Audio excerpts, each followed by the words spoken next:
In a class in which it doesn't take long to call the roll. The flying feet of Dorsett, Seattle's gift to the Cowboys 6 years ago in a trade that had the Seahawks fans steaming until they went the same route, trading up in this year's draft to obtain Warner, whose flashing feet and ability to wiggle and wobble has been to the AFC what Eric Dickerson has been to the NFC. Something old and something new at quarterback in Danny White and David Craig, with White at the throttle, throwing to a variety of receivers, including Ron Springs. The Cowboys are putting the pedal to the metal in their stretch drive for the NFC Eastern Division crown. Meanwhile, Craig is the Seahawks in contention for their first ever playoff spot. A rare interconference meeting between Dallas and Seattle coming up on CBS. The Dallas Cowboys against the Seattle Seahawks.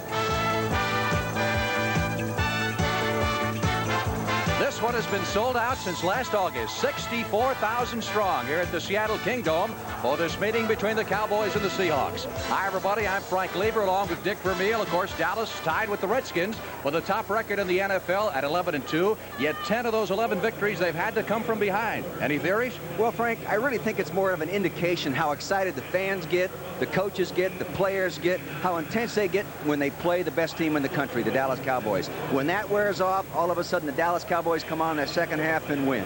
Now, you have coached with Chuck Knox before, I know, at Los Angeles, and you know as well as I do that he has a certain knack of getting teams up for a big game. Frank, I really believe Chuck Knox is the best leader, best teacher, best motivator I've ever been on the football field with, and he will have these people ready to play today. They'll play the best football they're capable of playing. They'll be at their best against the best. Chuck Knox is a great motivator, as I said, and I really believe because of his leadership and the preparation that the Seahawks will play maybe beyond their ability for 4 quarters today and make this a real intense football game. So let's see if Chuck is as good a motivator as I think he is. The Dallas Cowboys have won the toss of the coin, have elected to receive, and Noam Johnson, who was the field goal kicking hero last week against Kansas City, getting ready to kick off. Newsome, number 30 on the right of your screen, and Ron Fellows, number 27 on the left. As this one is about to get underway with the Redskins winning big against Atlanta today. Obviously, the Cowboys need a victory to keep pace and set the stage for the big one next Sunday at Texas Stadium. Ron Fellows at the 1. 10, 15. And that's something that the Seahawks do perhaps better than anyone else, and that is cover on their specialty teams, kickoff and punt return teams as well. Let's set the Dallas Cowboys offensively for you. Danny White will be the quarterback. Some question about whether or not Drew Pearson was going to start. He missed a game for only the second time in 11 years last week with a sprained ankle, but he is in the starting lineup, though Butch Johnson is expected to see a lot of action. And a question also about Kurt Peterson, the right guard, who's had some back problems, but he also is back in the starting lineup.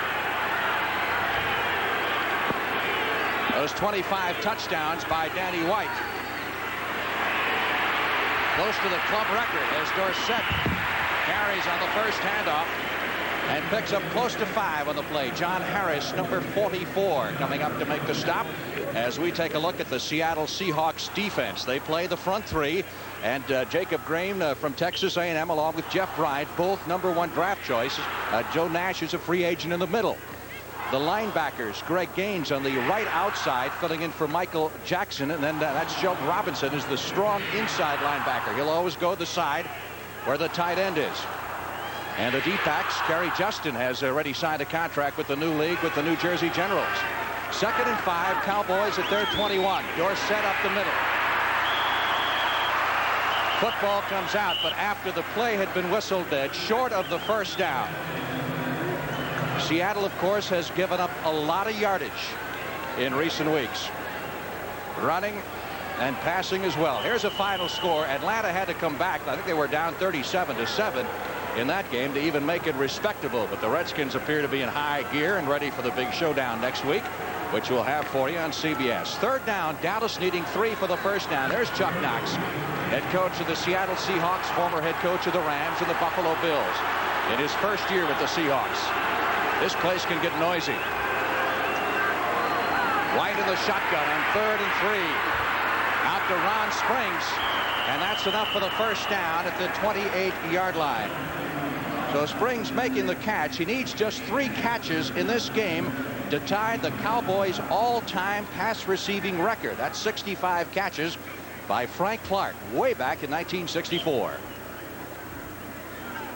First down, Dallas at the 29. Cowboys have always done a real good job, Frank, of getting the football to that fullback. He's a hard guy to cover over there on that side of the tight end, and he's a very efficient receiver. Well, Butch Johnson is in at a wide receiver position right now. Hill to the right, Dorsett on the carry, cuts inside the 30 to the 33-yard line. Picks up some good yardage in the play. The tackle made by Bruce Schultz, the left outside linebacker from the University of Texas. It's a good eye toss play going to the left as you see it. The key to it is the block made by the left guard. Coming around the corner there, it picked up, did a super job, broke him out there into the perimeter. Nicely done. Defense a little bit weak there at the linebacker spot. 5 on the play for Dorsett, so it is second down 5 for the Cowboys at their 34. And Butch Johnson definitely in at the wide receiver position, so maybe Drew Pearson's ankle isn't what it should be. Springs, Dorsett the setbacks. Danny White going to Butch Johnson. Very close to the first down at the 38-yard line. Johnson coming off his best game of the year with 6 catches on Thanksgiving Day. And the Cowboys, of course, as mentioned in the pregame show on the NFL Today, very strong in the week after Thanksgiving. They've lost only 1 time in 15 games, so you got to believe that rest helps. No question it helps. It helps the coaches. They get a couple days rest coming off that Thursday game. The players that are bumped up and bruised, they get more time than normal. Those that have been injured prior to that ball game maybe didn't even play, Frank. They have more time for the treatment by their trainers, and therefore they come out of that ball game a better football team. Tom Landry watching the measurement that's going on and indicating that the Cowboys are just shy of the first down. Looks to be a matter of inches, so Dallas will have 3rd and less than 1 needed for the first down. Cowboys taking the opening kickoff, and they have held the football. They're at their own 38-yard line. Frank, do you notice how the Cowboys just try to take their time and move the ball down the field? Like the little 2nd and 6-yard to go play, they throw a little 6-yard quick out. And don't try to get it all in one play. They're very, really, in a way, conservative with their approach, but very consistent and very efficient. Absolutely. Coming up with a 3rd and 1. See if they go to Dorsett. Seahawks have it pretty well stacked up the middle.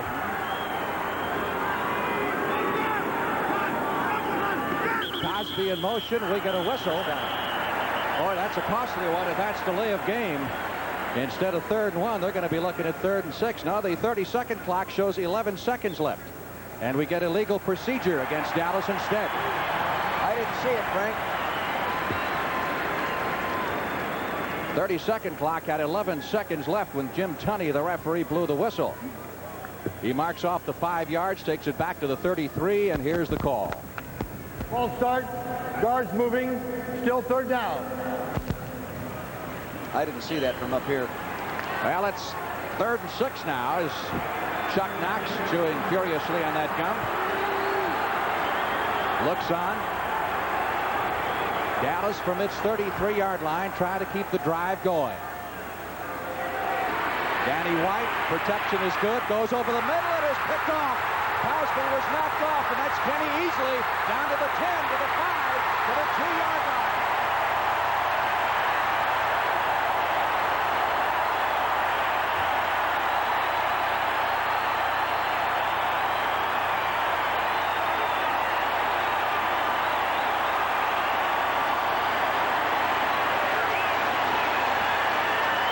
Kenny Easley, former #1 draft pick from UCLA. Here it is from the end zone. Danny White appeared to have a lot of time to make this play, but evidently he misread. I would imagine they had him covered inside out. No, it appears that he just threw the ball behind the tight end. That's all. Just slid behind. He picks up a nice block from Moyer right there, number 21. Easley has not practiced all week, Frank. He's had a bad problem with a turf toe, and there was some question whether or not he's going to play. Well, the Seahawks have a 1st and goal at the 3. In recent weeks, they've been the ones turning over the football. So golden opportunity here. Cullen Bryant, 32, and Kurt Warner, 28, the setbacks. Warner in motion. Bryant up the middle. He's to the 1. He is not in. Inside the 1-yard line. It'll be 2nd and goal. Bryant, of course, the former running back who played under Chuck Knox in Los Angeles, was Knox's first draft pick when he became the head coach, and he came into the league as a defensive back. He was the biggest defensive back, Frank, you've ever seen. When he walked in the first meeting with the coaches, we were shocked. We said, this guy's not a defensive back. He could lift the weight room. He's so big and strong. He eventually, as we all know, became a running back. Second and goal from inside the 1. David Craig, the quarterback for the Seahawks. Bryant. Still no indication. Cowboys have held on second down. It'll be third and goal.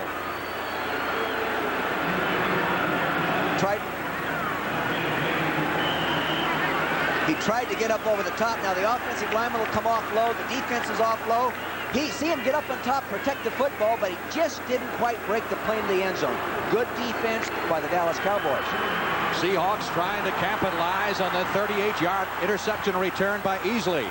It is third and goal from the 1-foot line. Warner last time fumbles the ball, and Dallas has recovered. Billy Bates making his first start at the strong safety position, replacing Dexter Klingscale, who is out with a hamstring injury. Comes up with a big play, as he has so many times this year for the Cowboys. Take a look at it from ground level. He fumbled the ball actually prior to getting contact. See, it's handed off there, it goes in between the arms and down below using the arm low, arm high technique, and it dropped right out under the ground. My gosh, that's fundamental. That should never happen in the National Football League. 11 minutes, 13 seconds left in the opening period. Here in Seattle, no score by the Seahawks from the end zone. Now David Craig is going to reverse pivot around and try to get the ball deep to the tailback. See it? And he puts it in there, and the ball dropped out underneath the lower arm of Kurt Warner. That's a shame. It's all part of the game, though. Now let's see what Dallas can do. Well, that's the problem that the Seahawks have had in recent weeks, turning over the football, and it has killed them. But they can move the ball offensively. But on the other hand, they can be scored upon. Last 3 games, their average yield has been 39 points a game by the opposition. Cowboys with poor field position back at their 3-yard line. Trying to get it out around the 5-7-yard line is Ron Springs. Kenny Easley, number 45, coming up from the secondary to make the stop. Dallas at 11-2. You know what they're going to do in the NFC East, and Seattle is 7-6 and very much in the running for a wild card playoff spot in the AFC. Other scores, this is now final.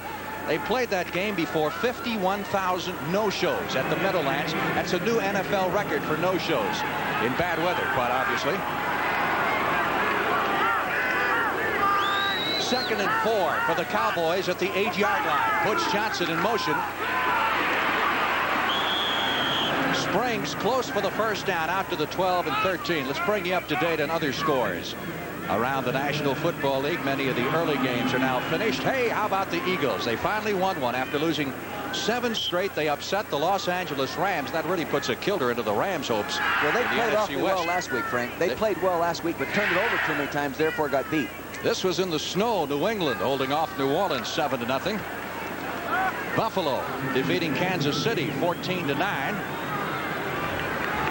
And our score 0-0. Still in the opening period. Danny White, sideline throw to Springs, who's been very active, and out of bounds near the 22-yard line. That's close for another first down.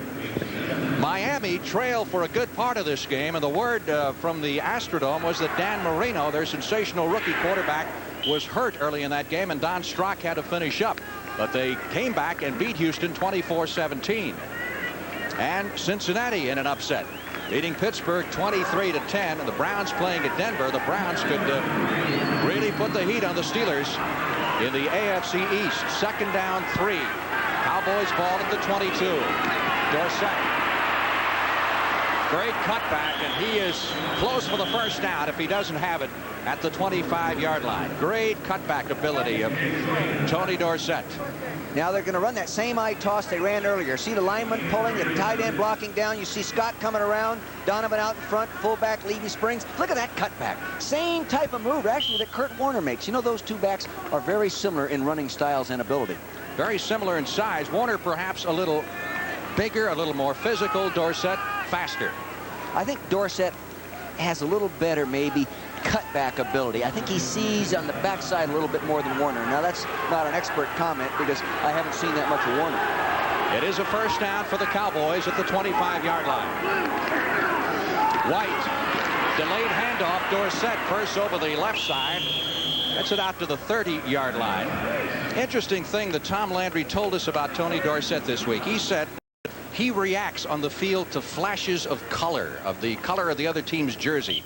Is that the mark of a great running back, or do they all do that? Well, I've never heard it expressed that way, but the great running back, he has the ability to transfer to his feet what his eyes see without even thinking about it. He sees the wrong color, all of a sudden his feet respond and they go in the other direction. The great ones can do that. And we've got 2 of them on the field today. Second down 4. Cowboys at their 30, having moved out from the 3-yard line after the fumble recovery. White, sideline to Butch Johnson. Out of bounds at the 36-yard line, and again, that should be enough for the first down. Dave Brown, number 22, making the stop. Here's a guy that wants your job. Butch Johnson wants very much to get in the broadcasting business and be an analyst. I know it, and I think he's probably talented enough to do it. Not that it takes a lot of talent to do it. I'm doing it, but he's a poised guy. He's very articulate, and he works in the off-season for an affiliate of CBS. And he does? I think he's prepared. He works for our Dallas affiliate, KDFW. In fact, does it during the season, doing reports several times a week. That last play on second down was, again, the same type of play they used in another second down situation, that short pass. First and 10, Cowboys at their 35. Springs runs into Jeff Bryant, number 77, number 1 draft pick a couple of years ago from Clemson, and short yardage pickup on the play. One of the great underrated linemen, I think, in the National Football League is center Tom Rafferty, number 64, the Cowboys. Right to the right of the screen. See him snap the ball. Now, that's his handicap. He has to snap the ball, then block a man, but he's doing a good job on the nose guard, gets a little help. He's still shoving and pushing there. Here's a guy working on his MBA, but today he's working on that nose guard. Of course, he used to be a starting guard, and then when Robert Shaw was forced to retire because of a knee injury, moved in at center. Never missed a beat. Second and 7. Dorsett, 40, 45, 50, and into Seattle territory at the 48-yard line. John Harris, number 44, making the stop. That'll be his biggest gainer of the day. Watch the offensive right guard. Watch him pull now. See him pull around there? He's going to come up in there and get a nice key block right there. Bang. That's why that play broke up inside like that. Nice job by Howard Richardson. Dorsett, we all know Dorsett can run. 13 yards on that play. Let's take another. Watch the guard now as you see him. See him pull out. He's going to step number 70. See him come around through the hole. Now watch him come right up in there. Boom. He gets a nice block there on number 53, Keith Butler, and he's up through there. Richards, a former Cowboy number 1 draft pick from Missouri. First and 10, Dallas at the Seattle 48. Danny White. Tony Hill with the leap. 30. Hill to the 25-yard line. What a great run after the reception. Lost the ball. It is picked up by Butch Johnson, and Johnson is in. Let's see if we got a touchdown. Yes, touchdown, Dallas. No. Wait a minute. Jim Tunney, the referee, says bring it back. Tunney is indicating bring it back. No touchdown. The official in the end zone signaled touchdown. Great example of second effort, third effort.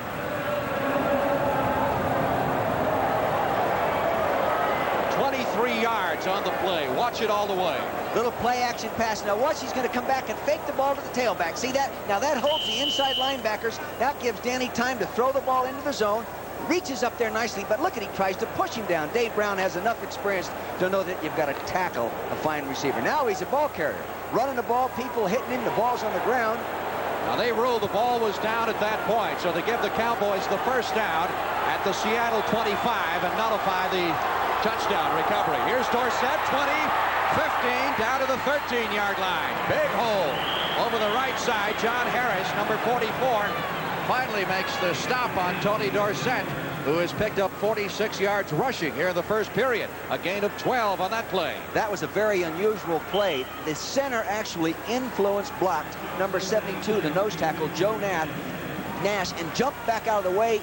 Nash lunged in there off balance, and lo and behold, Dorsett goes flying right by him. Tony working on his 3rd straight 100-yard rushing day. He has never played here in Seattle. the Cowboys have played here in regular season only once. That was back in '76, the year before they got Dorsett. 1st and 10 from the 11. Springs over the right side, inside the 10 to the 8-yard line. He's stacked up by Jeff Bryan, number 77. A pickup of 3 on the play.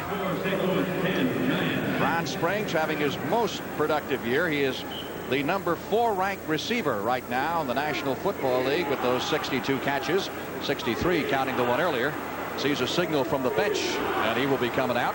He gets a lot of credit as a receiver, but on pace right now, he could end up having his best year as a rusher. His best year is at 625 yards, and he already has 509. Second down. Cowboys need 7 for the first down. With the ball at the 8-yard line, they have to get it to the 1 to pick up the first. Cosby in motion. Dorsett on the sweep. Dips in, then out. He is over. Touchdown. A little dip to the inside and then 1 to the out, and Tony Dorsett goes 8 yards for the first touchdown of the game with 4 minutes and 30 seconds left to play in the opening period. That's a 97-yard drive. That's a big one. Now, you're going to watch the tight end, 84, going in motion. He's actually like a wing back now. Toss the tight end block down and tackle. C61, John Cooper, get out there and get a nice block. Now, Dorsett just makes him miss on his just innate running ability. Touchdown. The linebacker over there, Bruce Schultz, number 58, has to be able to work inside out on that much quicker to stop Dorsett. Glenn Corrado will hold, and Rafael Septien to try the extra point. Rafael currently second in the NFC kick scoring department. Kick is good. And with 4.5 minutes remaining in the opening period, the Cowboys lead the Seahawks 7-0. Along with Dick Vermeil at the Kingdome in Seattle. Very impressive ball control drive by the Cowboys. They ate up almost 7 minutes on the clock here in the first period, traveling 97 yards after the fumble recovery by Bates. Tom Landry told us last night in our meeting, Frank, remember he said we'd like to maintain ball control and just eat up the clock and keep Seattle's offense off the field, and they sure did at that time. David Hughes deep along with Zachary Dixon, ex-Baltimore Colt. Coming down on Hughes' side. From the 5 to the 15. Outside to the 20, 25. Crosses the 30. And finally dropped at the 37-yard line. Nice return. Everson Walls, number 24, finally ran down David Hughes, but good field position for the Seahawks as they start their second offensive possession behind this man, David Craig. Craig went to college at Milton. That's Milton, Wisconsin, a school that is now out of business. They closed their doors for financial reasons a couple of years ago. We've got a timeout. 10 at their 36-yard line. We'll take a look at Seattle offensively for you. We mentioned David Craig as the quarterback and the sensational rookie runner Kurt Warner, coupled with Cullen Bryant, and an outstanding receiver there in Steve Largent, who played his college football at Tulsa. The offensive line has a couple of patches today. Connie Kawhi is at center, replacing the regular Blair Bush, who is out with an injury, and Bill Dugan is replacing Robert Pratt. Pratt is a starting right guard, became ill prior to the game. On 1st and 10, Craig will throw it. Paul Johns made the catch at the 45-yard line. Take a look at the Cowboys defense. And by the way, that should be enough for a first down for the Seahawks. Cowboys front 4. And it's interesting to note that these front 4, all 4 of these players have played in the NFL for longer than the Seattle franchise has existed. The Cowboy linebackers. Dickerson will be the weak side. Hagman on the strong side, which means he always goes to the side where the tight end is.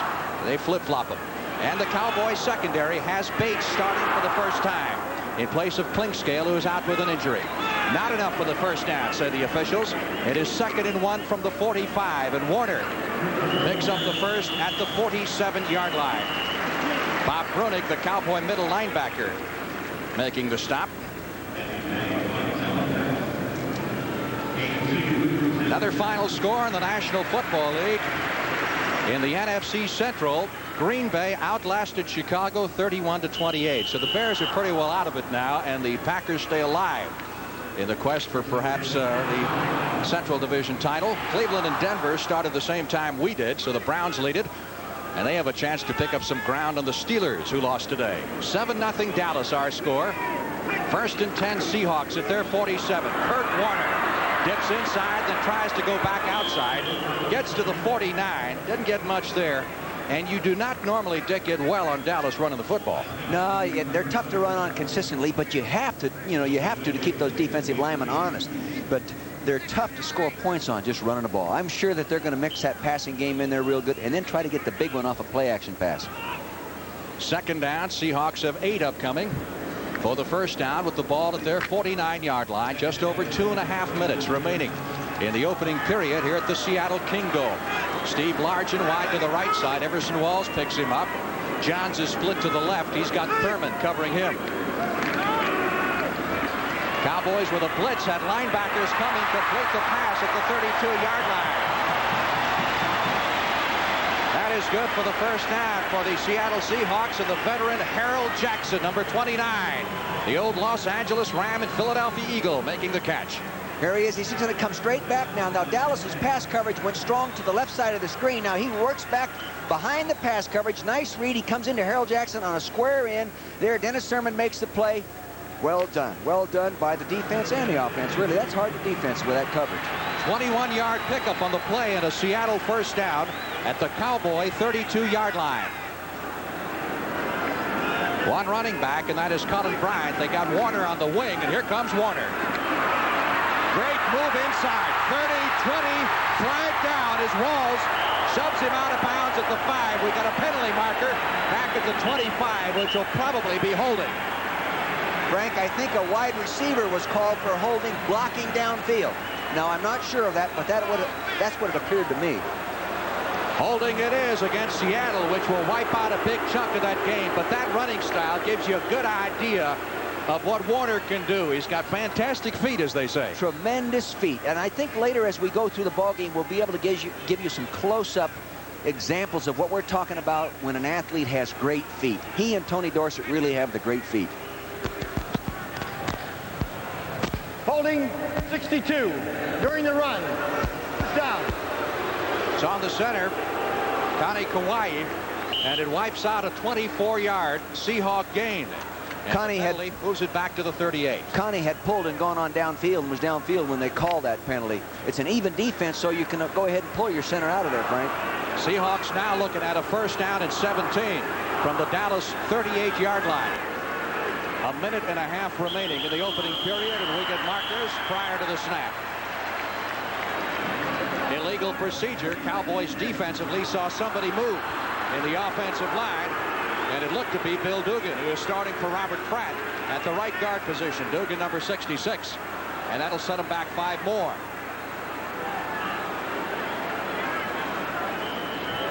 Two big penalties. Let's see if we can pick it up here. Once you get in that 3-point stance, you can't move. You can't pick it up. Now watch to the left of the screen, number 66. See that big arm sticking down there on the turf? Now watch there. See him move right there? You cannot do that. Dutton goes on offside like he is offside. He is legal. The offensive man cannot move. First down, 22. Seahawks now back to the Dallas 43. Dave Craig, big rush, trying to get out of it, and is sacked back at the 49-yard line. So they're looking at second down now and 30-plus as Randy White, number 54, comes in. And White, week after week, the opposing coaches say he is having maybe his best year ever. He is a dominant defensive football player. Sometimes he's double-teamed, but he creates havoc down there. He does. Now look at him to the right of the screen here. See him in that 3-point stance? Now McKenzie, number 67, is trying to block him. Now there he beats him around to the outside. Here comes Randy White right there, creating havoc for everybody. If he doesn't make the stop, chances are he's got something to do with it. He forces the runner into somebody else's arms. Plus, the other thing he does, Frank, is many times they block him with 2 people. So it singles up other people. Second down, 30. Seahawks going backwards on their last 3 plays. Craig out of the shotgun, steps up, fires the pass, completes it at the 44-yard line. Ron Fellows there quickly to tackle Steve Largent. Largent has now caught a pass in 89 games in a row. That is currently the longest streak going in the National Football League. He's a very clever receiver. Uses a lot of moves in his passing stem as he leaves the line of scrimmage and getting to his breaking point. He's hard to read coming down there. He's not the fastest guy in the world, but very good ball control receiver. Well, they got 10-11 on the play. It'll be third down. They're still looking at 20 for the first down for the Dallas 42-yard line. Byron Walker wide to the right side. Johns in the slot inside of him. The Seahawks have 4 receivers who will go down on this play. Craig, under a withering rush, gets it away for Paul Johns and overthrown in the end zone.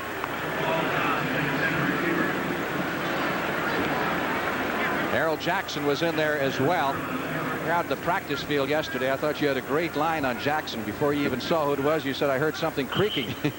I asked him if he needed some WD-40 for those knees. You know, he's really caught more balls right now for any receiver active in the NFL right now. And I think just the other day or last week he became the number 2 all-time yardage receiver in the National Football League, passing Lance Allworth, believe it or not. Been around a long time. Yeah. 37 years of age in his 16th year. Punting situation and ankling for the near side corner is Jeff West. Good kick inside the 5. And the Seahawks managed to fumble it into the end zone, which means it'll be a touchback. And the Cowboys will take over at the 20-yard line. Boy, they had that thing surrounded. They really did. Dornick, number 33, mad at himself for not being able to hang on to it. 41 yards on the punt, and with the punt, the first quarter comes to an end. At the end of 1 here at the Kingdome in Seattle. Inside. Michael Jackson has come into the lineup for the first time at linebacker. He's missed several games with an injury. Came back last week. Dorsett caught behind the line of scrimmage by Joe Nash.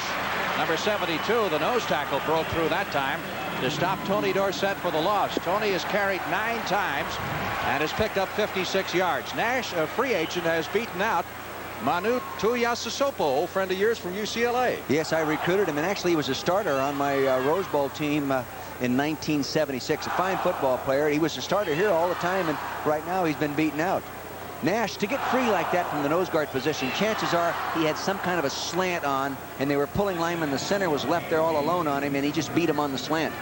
Dallas with a 2nd and 12. Butch Johnson started the ball game at the wide receiver in place of Drew Pearson, who apparently is still slow with that sprained ankle.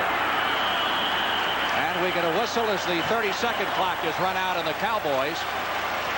Delay of game will cost them 5. Now they're looking at a 2nd and 17. There's the 30-second clock. Again, the problem when you shuttle in plays from the bench. Delay, 5 yards, still 2nd down. It does take a little longer. Plus, the offensive teams are doing more with other personnel in terms of alignments within the formation. And the huddle calls take longer. The offensive plays are more intricate. They take longer. And that 30-second clock is being used all the time now, Frank. You saw number 65, Kurt Peterson, come in from the bench with the play. He's alternating with Richards. Normally, Richards alternates with the other guard, Herb Scott, from the shotgun. That's 2nd and 17 from the goal line. White gets rid of the ball, and it is almost intercepted. Intended for Dorsett, and he was blasted by Dave Brown, number 22. And White is unhappy. Thought he was roughed. Here it is. He's back there in the shotgun. Now you can see there's a good rush coming on inside. Now Jacob Green, Breton Cooper. Then Nash came around the outside on a stunt. There, he got rid of the ball, and David Brown came up and hit Dorsett about as hard as a guy can be hit and still get up. Now, White wasn't complaining that he got roughed. He claimed that Dorsett apparently got interfered with. I think he felt that Brown hit Dorsett prior to him having the opportunity to catch the ball. Dallas with a 3rd and 17 at 64,000, raising the roof here in the Seattle Kingdome. Cowboys at their 13-yard line. White out of the shotgun, big rush, back at the 1-yard line, gets it away, incomplete. Jeff Bryant, number 77, blew through there that time, and White had to hurry the toss. Jeff White, the defensive right end. That's not Jeff White right there. The defensive end coming from the right of your screen now. You can see number 70. He's working on him there, doing a good job coming around. Now, there's Jeff Bryant, number 77, who is a fine pass rusher. Jeff already has 8 sacks on the year, so you know that he can rush the passer. Danny White will be punting out of his end zone.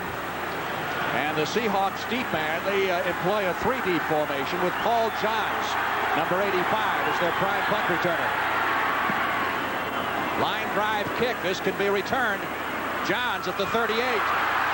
40, 45, and upended at that point by Ron Fellows, number 27.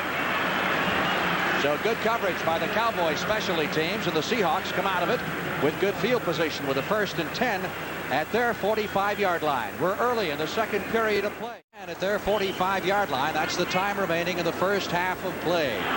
These teams have met just twice before, once up here, once in Dallas. Cowboys won both the last time, a 51-7 rout on Thanksgiving Day in 1980. Dave Craig at quarterback for the young Seahawks, and he'll throw on first down. Trying to reach Largent. Well defended by Dennis Thurman. Of course, as we mentioned at the outset, you coached under Chuck Knox at Los Angeles. You have any great Knox stories? Oh, I'll tell you, he's a very intense coach, a very sound, fundamental football coach, too. And one day I'm in the cafeteria talking to the other coaches during training camp, and I'm complaining about all these things the running backs I've coached can't do, and all this guy's not good enough, and this guy's good enough.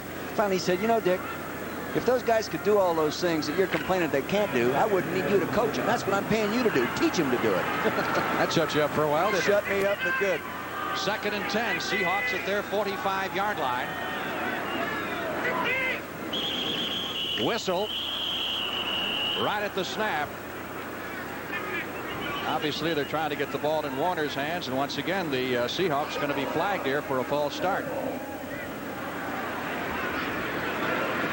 It was Ron Essig, number 64, the left tackle this time. Other scores, these are games in progress as we listen to the call. 64, false start, still 2nd down. Ron Essig, the left tackle, guilty of the false start. San Francisco, now knowing that Los Angeles lost today to Philadelphia, can move right back in there in the NFC West and tie the Rams with a victory. Jets leading Baltimore in the second period on the margin of a field goal, and Denver has overcome the early Cleveland field goal and leading that game 7-3. Our score 7-0 Dallas. Seattle with a 2nd and 15. Seahawks at their 40. Craig back to throw it, running out of trouble and completing the pass to Largent at the 48-yard line, and Dallas into the field. Steve Largent, who Bum Phillips says was the biggest mistake he ever made, letting him go. Watch Largent now. Watch him move him up inside there. Now he give him a little head fake, and watch him come back to the ball. Watch him come on back. Keep coming, keep up. Really tough to defense. Always under total body control, that guy. You notice that? Never looked off balance at any time. He picked up 12 on the play. Bum Phillips had him in Houston, drafted him as a 4th-round pick as a rookie. They didn't release him, but they traded him to Seattle a week before the regular season started. And he's simply become one of the best receivers in the history of the National Football League. 3rd down and 3. Seahawks at the Dallas 48. Craig backs up, sideline throw intended for Dan Durnick, the running back over on the far side, well covered by Tony Dickerson. And the Seahawks will be punting. We were talking to Drew Pearson yesterday, and he said, of course, Drew isn't starting in the game. He said if he started this game, there would be 3 wide receivers starting in this contest from Tulsa: Paul Johns, Steve Largent, and himself. That's got to be some record, doesn't it? Yeah, that is. Same school. Jeff West, whose last punch, you recall, the Seahawks managed to fumble or muff all the way into the end zone, resulting in a touchback. Ron Fellows is deep. Gary Allen, the normal punt returner, is out with an injury. Fair catch. Fellows at the 18. And Dallas will put it in play from there. West doesn't hit that real long punt, but he gets it up there in the air, and the punting team can really cover it. In fact, they're, I think, 2nd in the National Football League right now in covering punts. That one good for 30 yards. Timeout. 8 seconds left to play in the first half. The Cowboys will have a 1st and 10 at their 19-yard line. In case you joined us late, the only score of the game on an 8-yard touchdown run by Tony Dorsett, which climaxed a 97-yard Cowboy drive after they recovered a fumble at their own 3-yard line. Danny White thus far has hit 5 out of 8 for 45 yards and had 1 picked off. That by Easley, which gave the Seahawks that big scoring opportunity, which they promptly blew. Dorsett on the delayed handoff. 20 out to the 25 to the 26-yard line. One thing you notice different about Dorsett than Warner, he seems to kind of submarine when he gets hit. Warner likes to take those tacklers head on. Well, Warner's a little bit deeper, and a little bit bigger, rather. And this guy here has played longer, and he has always been great at making sure he gets most out of the play. And then if he sees there's nothing left, getting his pads down below the tackler so he's healthy on the next snap. It's a good way to play pro football, I'd say. Yes, he's a very intelligent runner, and one of the best ever. Second down, 3. Dorsett has had 5 100-yard rushing days. He's got 61 yards on the ground here in the first half. White throwing on second down, trying to reach Tony Hill at the 50-yard line. And off target.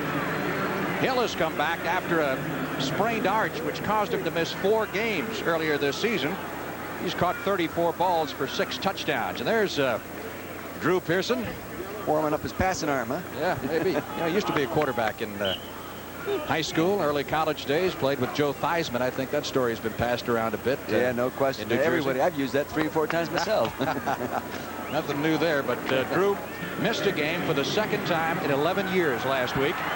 And we don't know whether he's going to get in today, but obviously he's still got a problem with that sprained ankle, or I know he'd be in there. 3rd and 3. Cowboys at their 26 from the shotgun. Big rush, blitz is on, pass gets it away, incomplete. There's a pass interference marker thrown this time on the Seahawks. Tony Hill was the intended receiver, and David Brown, number 22, who is the only original member of the Seahawks who came to the club in the original expansion draft back in 1976. He was a #1 pick of the Pittsburgh Steelers. Yeah, in 75. Pass interference, defense, number 22, first down. Close call here. You can see him, he's pedaling back now, he's driving. The ball didn't get there quite as quick as he thought it would be, and he really just decks the guy. That wasn't that close, was it? No, it wasn't close. It was obvious. That's an automatic first down. 1st and 10 Cowboys at their 37-yard line on the 11-yard penalty. Cowboys have done an excellent job controlling the football, though they haven't scored but 1 touchdown. Dorsett on the swing pass, 35, 40, 45. Now there is the move of a great running back. Looked like they had him, and he squirmed loose for another 7 or 8 yards with that little move to the inside. It's a case of a 6'5", 240-pound linebacker isolated. Now watch Tony at the left of the screen. He's out there. He's a layoff man. He couldn't get the ball downfield. He lays it off. Now watch him come out. Now watch his feet. See his feet do that. Now look at that right there. He makes a miss. That's all there is to it. 10-yard pickup on the play. Good job Good on pass the Cowboys protection. line. Yeah, Rafferty right there on Nash, number 72. Nice job. See, you can use your hands in pass protection today. You never used to be able to do that. As long as you don't hold with him, you can go ahead and jam with him. We talked about Rafferty before. I think he is ready for the Pro Bowl. He's been unnoticed thus far, but he's having a great year.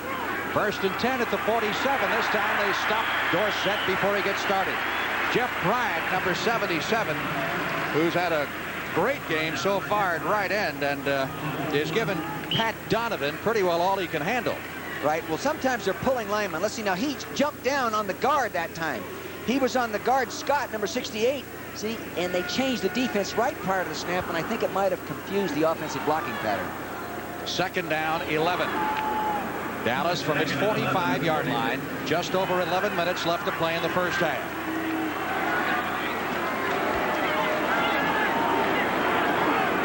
Butch Johnson in motion. Dorsett got Richards out in front and hurt Scott, but it doesn't do any good. Coming up to make the stop is Don Dufek, number 35. Here's a guy that the Seahawks have cut at least 3 times and re-signed again and again. So many players in the league, you see that happen to. Frank, so many times a guy gets cut, an injury occurs, so you bring another guy back. And, you know, it's a great example of how important it is to be persistent in whatever you really want to do in your life. There are many, many examples of that on every football team. And the other thing I think is important for a young person is to make sure you don't burn the bridges as a player when you are cut. I know as a coach a couple times I've said, to heck with that guy. His attitude was so bad when we let him go, I wouldn't want him back. 3rd down, 13. Cowboys at their 44. From the shotgun, White airs it out for Butch Johnson. He's there, but he couldn't find it. Johnson had trouble locating the football. He thought he should have had it. It would have been a tough catch. But that's the type of catch that Butch Johnson has been noted for. Now, easily, number 45, right in the middle of your screen, saves the big play right here. See, he's the deep safety playing too deep, and he got there just in time to knock it out before he could put it away. And Johnson many times will put that ball away before that contact would have occurred. He's mad at himself. Cowboys have their new punter in there for the very first time, the barefooted kicker, Jim Miller, who punted for the 49ers when they went to the Super Bowl a couple of years ago. End-over-end kick down to the 20-yard line. Up to the 25 is Paul Johns, and Johns is stopped just short of the 30. Miller is the only barefooted kicker, or punter, I should say, in the National Football League. 10 minutes. 2 seconds left to play in the first half, and the Cowboys leading the Seahawks 7-0. 37 yards on that last punt. It looks like Butch Johnson may be hurting a little bit on the bench. First, maybe his feelings are hurt. He's saying, boy, I lost that thing in the lights to Danny White. I just didn't see it come down. Look at him. Seahawks with the football after the 37-yard punt. That's our score and the time remaining in the first half. Seattle 1st and 10 from their 30. David Craig handing off to Warner. And Warner, who gained 207 yards rushing last week, is out to the 32. Last week, Kurt Warner gained more yards in that one game, a total of 207, against Kansas City than the leading rusher for the Seahawks did all of last season. Total of 9 games in the strike-shortened season. Well, the Seahawks, too, over the years have really been a pass offense-oriented team directed by Jerry Rome, and they've done a lot of good things in the passing game. Now, in this style with Chuck, they're going to emphasize both phases of the game, and they've got the right guy to do it with, Frank. Yards have come tough for Warner. 4 carries for 9 yards so far today. 2nd and 8. Again, the give to Warner. Tries the right side, looking for an opening, and is stacked up at the line of scrimmage. Everson Walls read it perfectly, coming up from the secondary to make the stop. And there was nothing there. Now take a look at McKenzie, number 67, the guard. See, the second man in from your screen. He's working on Randy White, 54. He's doing the best he can and holding him off. See him just working on him. Randy locates the ball, and off he goes. McKenzie's been playing in this. You know, he was part of that old offensive line that blocked for O.J.'s 2,000-yard year. Yeah, the electric company. The electric company. Turn on the juice. You know, he's almost bald-headed. I told him that's what he gets for wearing that helmet all those years. 3rd down. Seahawks still need 8 for the first down. From their 32-yard line, Craig has him in the shotgun. Charlie Young, the tight end, is in motion. Michael Downs, the safety, blew through there and flew over, literally over David Craig, caused him to duck down. And by then, of course, the reinforcements arrived up the middle, and Randy White, number 54, got the sack. This is an overloaded safety blitz type thing. You see everybody up there. Michael Downs, 26 up there. He's coming inside. See the linebacker up inside now. Too many people to block. It's a real problem. They've run 19 safety blitzes in the last 3 games. This is number 20 now in the last 3 games. That's a lot for Dallas. That's a lot. I think they're getting a real good pass rush out of it, so they're going to stay with it. Jeff West punting. Kicks it high and pretty short. No fair catch signal by Fellas. Took a chance there. Gets it up to the 40. He was completely surrounded by Seahawks and disdained the fair catch signal and returned it 7 or 8 yards to the 42-yard line. The punt, 38 yards by Jeff West. The return of 7. First down for the Dallas Cowboys. Cowboys ball at their 42-yard line. 7-0. Dallas leading. White back to throw. Out to Dorsett. 40-45. And Tony Dorsett close for the first down at the 50-yard line. So White simply dropping it off and picking up 10 yards or so. Cowboys haven't had that much difficulty moving the football. But though the Seattle defense is bending a bit, it's certainly not breaking, with the exception of that 197-yard touchdown drive. There's Tom Landry. You want to get Tom riled up. Ask him about defense in the NFL and the rule changes which have all favored the offense. He's an old defensive guy from way back. Well, he is a defensive coach, probably one of the best ever, and you know, the only one still coaching a flex defense, and he would like the rules to go back and help the defense a little bit. 2nd down, 2 needed for the first down. Cowboys at midfield. Ron Springs driving for the first down. He'll be very close at the 48-yard line, depending on what kind of mark he gets here. And again, it was Jeff Bryant, number 77, teaming with the right inside linebacker Keith Butler, number 53, to make the stop. Herb Scott lost his shoe in the process. Butler was a third-round draft pick from Memphis State back in 1978, and a starter since his rookie year. But it's the first year he's moved inside. He was playing outside backer for him before, and they've had some trouble with their linebacker core, and they're trying to firm it up. And he's a good football player, but he's probably maybe a little better outside backer. Pat Donovan came into the game, said something to the official on a 3rd and short here. He probably says, I'm going to be the second tight end, don't you think? Yeah, well, he has to report if he's out there. Yeah, he is. He's playing left tight end next to Cosby. Now Cosby's coming in motion. 3rd and less than a yard for the first down at the Seattle 48. Dorsett, nothing inside. He gets the first. The great speed of Tony Dorsett. There was nothing when he looked inside, so he simply put it in high gear, went for the outside, and they've got the first down at the 45. He has that great ability to go ahead and burst and get outside. Now watch, the fullback's going to go up inside and block. See, he's going up inside, try to help out. He gets a block. Watch him bounce outside there. Now it's a foot race. John Harris coming inside out, the safety, to make the play. But didn't need many yards for the first down. He's got it. 1st and 10, nose of the ball, just inside the Seattle 45-yard line. There's the numbers on Dorsett so far here in the first half, which has just over 6 minutes and 20 seconds remaining. Dallas really controlling the football. White looking downfield, gets out of trouble, lets it go for Johnson. Diving catch by Butch Johnson at the 23-yard line. First down, Cowboys at the Seattle 23. Now this is the example of a mobile quarterback. If you can move like he does. Now see, a little play action fake to crazy linebackers. Tony does a nice job of cutting the defensive linebacker was coming in there. Now watch the mobility of Danny White. See, he's running out there. If he couldn't move like that, he'd have probably been sacked. Now he reaches out there and makes the catch. Boy, those are hard to defense. Really hard to defense. Dave Brown comes over and just tags him. A lot of times I've seen guys come over and stick a helmet in the guy when he's down like that, and it'd be a foolish penalty. 21-yard pickup on the play, and a Dallas first down at the Seahawk 23. White fakes the handoff this time out to Dorsett, to the 20, to the 15. Tony down to the 10, maybe the 9-yard line. Another first down for the Dallas Cowboys. Gary Justin, the left cornerback, came up to make the stop, aided by Shelton Robinson, number 57. A 13-yard pickup on the play. Dorsett, a dominant force. This is a little play action, fake inside. Now they're going to go ahead and run a little slip screen. See the lineman releasing, going along the line of scrimmage. Watch him right there. There's Peterson, 65. Bang, he gets a block right there. Now he's up in there. First down.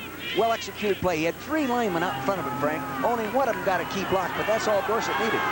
Ball straddling the 10-yard line. It is 1st and goal to go.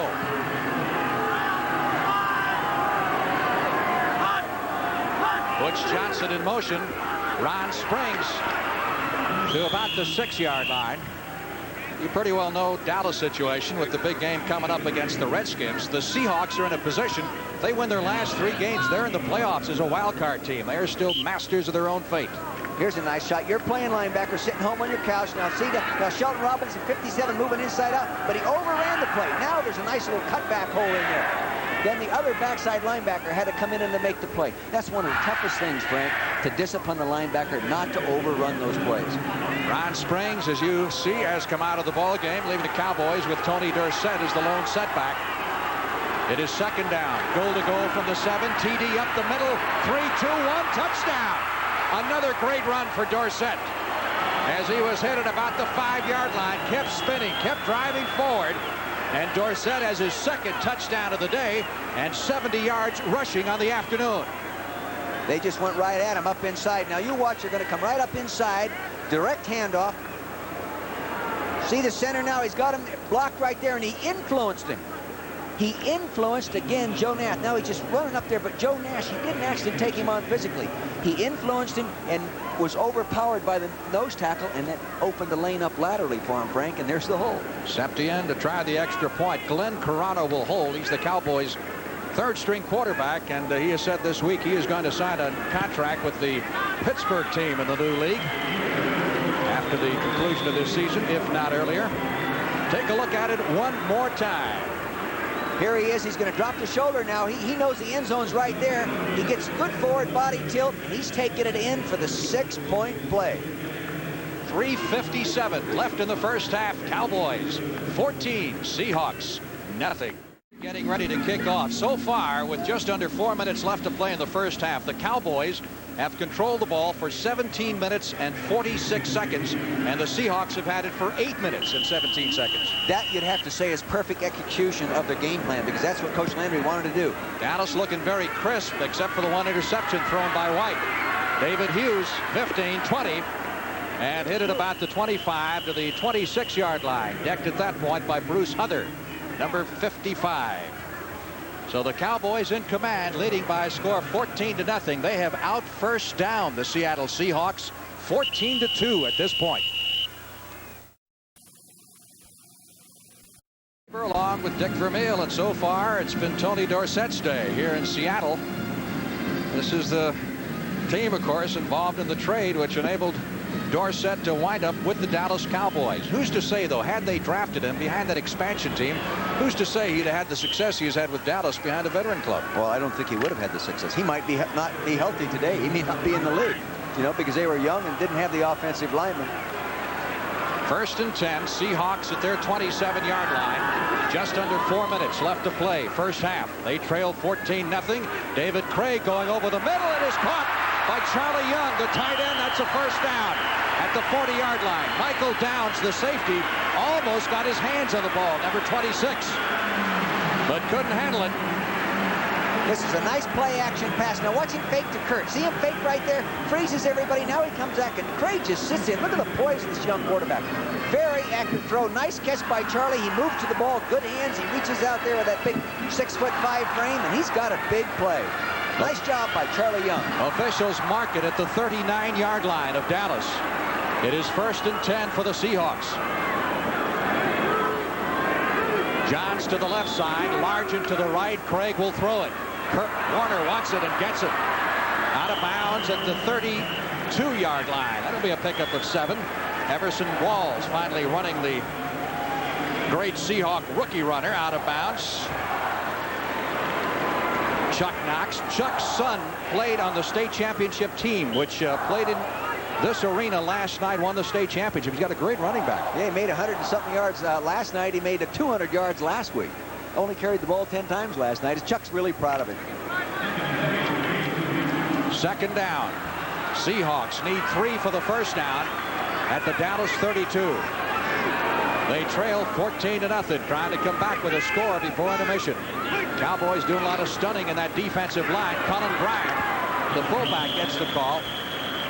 Down to the 28-yard line. Other scores around the National Football League. There are 3 other games in progress, and San Francisco realizing that they can capitalize on the Rams' loss to the Eagles today, jumping on Tampa Bay early, leading 14-0. The New York Jets and Baltimore are tied in the second period. I imagine the weather's not too great in Baltimore. It's been rather miserable in the East for other games today. And Denver leading Cleveland 14-3. Now you think the Browns would be fired up after Pittsburgh lost today. Measurement indicating that the Seahawks picked up the first down at the 29. It's been a while since they made a first down. Now they have to keep the ball going if they're going to get back in this football game. Dallas with a big advantage in the first down department so far. And on the scoreboard at 14-0, the Cowboys lead it. Seahawks have been down to the 3-yard line and then fumbled early in the game, and Dallas turned it around and turned it into a 97-yard touchdown drive. Blitz this time. Craig gets it away, and it's almost intercepted by Everson Walls, intended for Largent. And Everson Walls, who is now gone 6 games without an interception, which is the longest streak he has had in his NFL career, looking for one. He actually, Largent fell down on that play. Otherwise, it might have had a reception. But you see him going down there to the breaking point, see him plant that foot there, and he just got his weight a little too far forward, and he fell down, and that gave the free lane to Emerson Walls. 2nd down, 10 from the Dallas 29.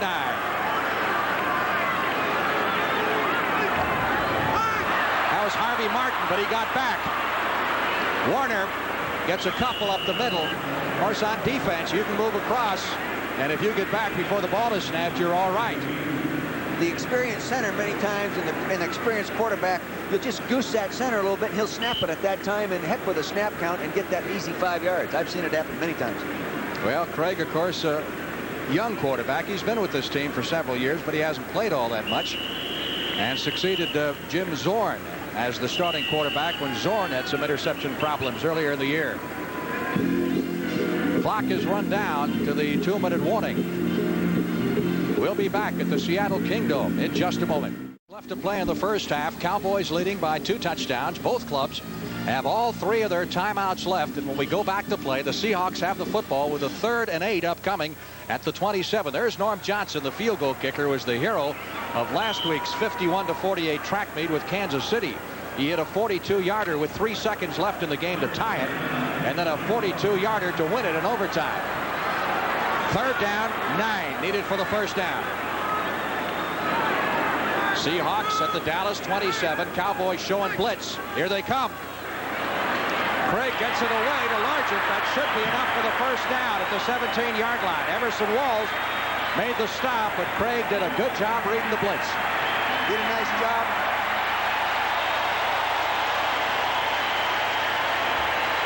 I believe that was a side adjustment. Now he's looking to the inside. See him looking to the inside? Now he gets a little stick and comes in on that slant, man-to-man. Nice tackle right there by Everson. Nice tackle, but I think they made the first down. Yep, they did. 1st and 10 for the Seahawks now at the Dallas 17. Clock still moving with 1:25 left to play. They have all 3 of their timeouts left.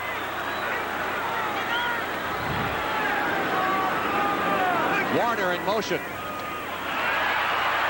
Craig gets the pass away, throws it out of the end zone. We get a marker thrown down around the 10-yard line. See what this one's all about. Going to go against Seattle. Offensive pass interference. Chuck Knox saying, I can't believe it. We keep messing ourselves up. Mistakes, penalties, turnovers.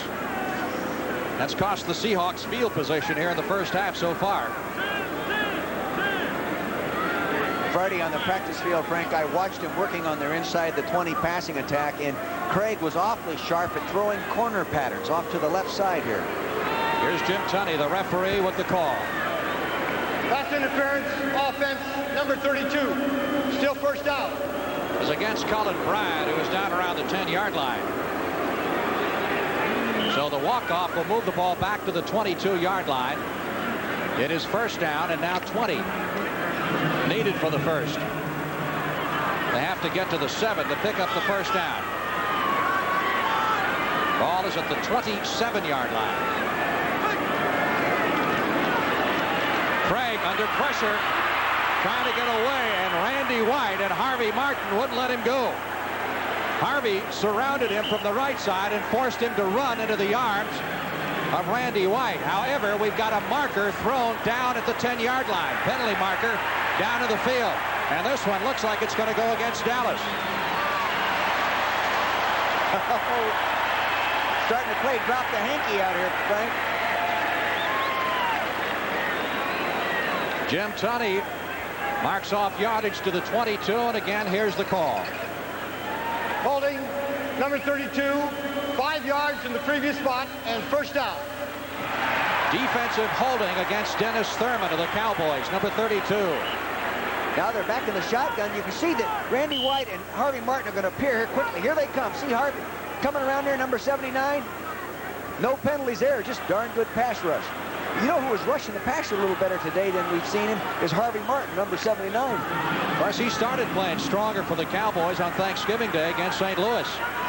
Maybe he's just getting in shape. Getting ready for the stretch run. 1st and 10. Seahawks at the Dallas 22. Charlie Young in motion. Craig back to throw. Again under pressure. Is dropped at the 28. John Dutton, number 78. And again, Randy White. You don't want to get Randy White mad. Don't make him mad, because you can use different techniques to get him blocked sometimes, but if they make him mad, then you're really in trouble. See, the quarterback sees there Dickerson, 51, right in his face, and it pushes him up inside, and there the rushman work. Dutton and Randy White. So the loss moves the ball back to the 28-yard line. The clock is moving with 45 seconds left to play in the first half. The Seahawks still have timeouts to spare. Now they're looking at a 2nd and 16. Walker is wide to the right side. Largent inside of him. Craig from the shotgun. Flag down. Walker for the touchdown, but there's a penalty marker behind the line of scrimmage. Holding Seattle, no score.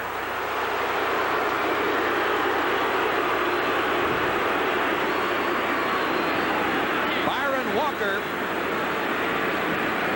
Frank, that was the corner pattern I was talking to the fans about just a few minutes ago that I saw him throw on the practice field Friday.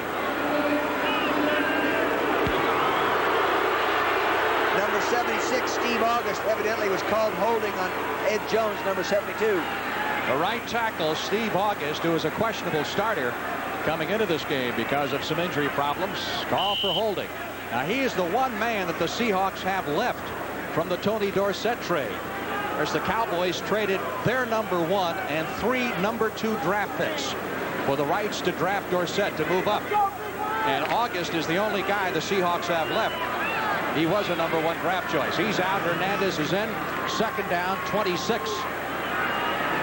Seahawks are back to their 38-yard line. 29 seconds left in the half. Craig back to throw it. Over the middle, completes it. Paul Johns, number 85, the wide receiver from Tulsa, who played his high school football in Waco, Texas. His brother, Freeman, was a wide receiver for the Los Angeles Rams. You know, it's amazing how many times you run into and you evaluate these rosters, how many times they have a brother or an uncle or a dad or somebody that played in the National Football League. Freeman Johns, good football player at SMU prior to going into the pros. Well, they're still looking at a 3rd and long.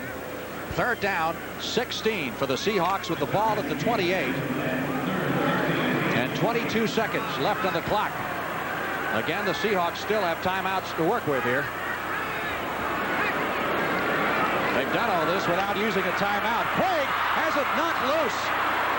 Who got it? I believe the Seahawks recovered at the 33-yard line.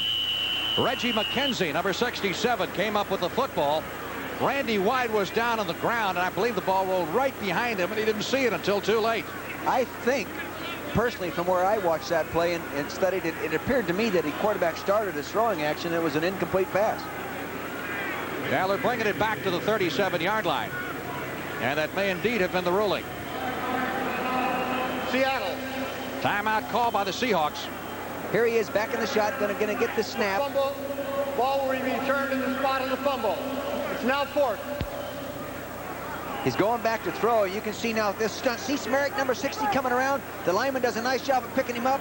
He had started his throwing motion. I really think that's an incomplete pass. Well, they called it a fumble.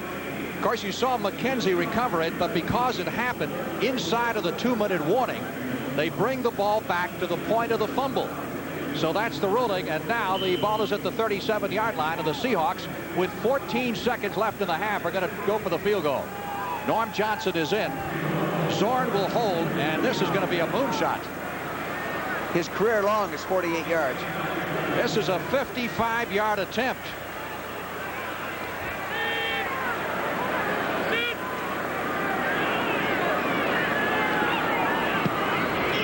It is up. It is long enough. It is good.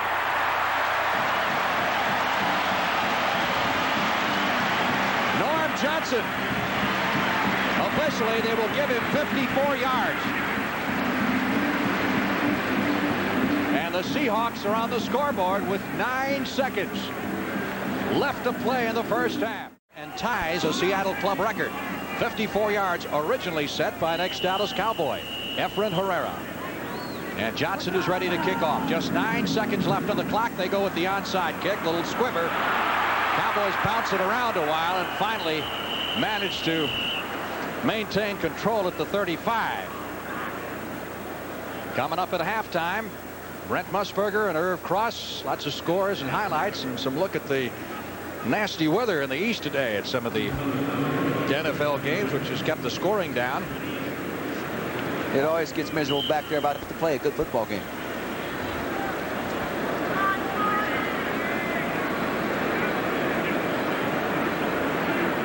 Last play of the first half as Danny White simply kneeling down to run out the clock. So it has been pretty much all Dallas so far here in the first half, but the Seahawks do get a little life on the strength of that 54-yard field goal by Norm Johnson. Cowboys with 2 touchdowns by Tony Dorsett. Dick Vermeil and Frank Lieber, and we'll be back in Seattle. They've done a real good job. That's the best pass rush I've seen Dallas have, and this is the 5th time. They're really, Harvey Martin's coming off the ball. Of course, Randy always does. Intense pass rush. They don't have to blitz as much as they've had to in the past. Well, you don't have to take chances. If the down 4 are getting the heat on the quarterback, why take chances and single up those receivers on your defensive backs? They're getting enough pressure with those 4 down linemen. Well, Chuck Knox told us, beat the Cowboys, you can't make mistakes. They've made mistakes, penalties, fumbles. What do you think Seattle has to do to get back in this thing? Well, number one, I think they've got to be more efficient on first down. They really haven't done a good job at first down. They've ended up on a lot of 2nd and longs and 3rd and longs. I think come out in the second half, throw the ball short on first down, like Dallas has done in the first half. Get the 7, 8 yard pass and end up with 2nd and 3 and 2nd and 9, or maybe a 1st and 10 again. But don't go downfield so much on first down with that ball. Be very, very important which team scores first here in the 3rd period of play. Cowboys and the Seahawks back in the field prior to the start of the second half. And we'll have the kick. Seahawks with the alternate option here in the second half, obviously electing to receive. And Rafael Septien will be kicking off for the Dallas Cowboys. You see Dennis Thurman talking to his troops there. Dennis, new papa. Yes, he is. His wife, Elsie, gave birth to a baby girl, Chelsea, yesterday. Elsie and Chelsea. Elsie and Chelsea. Two of the Dallas Cowboys who is on that kickoff team. Dennis Thurman, our congratulations to him. Cowboys leading by a score of 14-3, and a pretty well dominated play in this football game. They've done a good job of hanging on to the ball. There's Dennis. He's a proud papa, I'll tell you. Hughes will take this 5 yards deep in the end zone and will not run it out. So the Seahawks will put it in play 1st and 10 at their 20-yard line. Give us an opportunity to look over the first half statistics. One of the big stats, of course, the yardage rushing, which really sticks out like a sore thumb, and the time of possession. Right. Well, Dallas is supposed to be a good, Seattle's supposed to be the rushing team. Look at, they have 16 yards. Credit the Dallas defense, though, because, you know, they've been number 2 in the NFL against the run. Kurt Warner thus far has carried 6 times for a total of 10 yards. So the Cowboys have done an excellent job with the #1 rusher in the American Football Conference. David Craig at quarterback, the fake to Warner. Craig comes out throwing the ball and completes it to Steve Largent. Out of bounds at the 28-yard line, so a pickup of 8. This is the way that the 2 great running backs compared in the first half, and so far it's been all Tony Dorsett. And they're both, you know, great backs. The big difference is Dorsett is running against Seattle's defense, which has not really been good against the run all year. And in contrast, Warner's running against the Cowboys, and they're number 2 in football against the run. Maybe a little difference, too, in the caliber of the 2 respective offensive lines. Well, they've been running the ball well all year, but it's just Dallas's defense is tough to run on. 2nd down, Seahawks with a long 1 needed for the first down. They give it to Warner, and he is tripped up behind the line of scrimmage at the 26-yard line for a loss of 3 on the play. Oh, he saw nothing there. Ed Jones, number 72, blocked out a lot of light, and Warner had no place to go. Ed Jones, number 72, just physically took the defense. Watch him now. Watch. Look, and he takes the offensive tackle and stuffs him back in the ball now, see? And he had no room to cut. Hernandez was back in the cutting lane back there behind the line of scrimmage, number 69. Boy, that Jones is a physical son of a gun at 6'7", 6'8". So instead of 2nd and 1, the Seahawks now looking at 3rd and 4. Craig out of the shotgun. Ed Jones whips him down behind the line. Too tall Jones. 2 straight Pro Bowls and probably on his way to a 3rd. And would not be denied. Look at him run over his man. Now see him now. You have a rookie who is a defensive tackle in college playing offense for his first year. Just gets beat right to the outside. Now the offensive lineman should have worked firmer to the outside and made Too Tall take the longer course to the quarterback, but he's just not experienced enough. See, he's playing in place now of the starting Steve August. That was Matt Hernandez that Too Tall beat. Weston to do the punting from his own 2. High kick and very short. Bounces at the 45, almost hits a Dallas player. Maybe it did. And if it did, it'll be the Seahawks ball. Let's see. Seattle's ball, yes. It hit Robert Newhouse, and it was fielded by number 86, Mike Tice, who is a backup tight end. Newhouse never saw it come down. It looked or appeared to hit me from here that it really did hit. Now see, the two people right there in the middle of your screen, now the ball takes the big bounce to the left. That's a live ball now that it's touched. There he's got it right there. Seattle ball. Tice was a college quarterback. Now he's converted to a tight end. He's their emergency quarterback. They only carry 2 on the roster. So the Cowboys, who would have had excellent field position, now instead find themselves on defense once again. Seattle 1st and 10 at their 47. And Craig trying to take advantage. Going long to Paul Johns. First down, Seahawks at the 25. They ruled that Johns was down at the 25-yard line.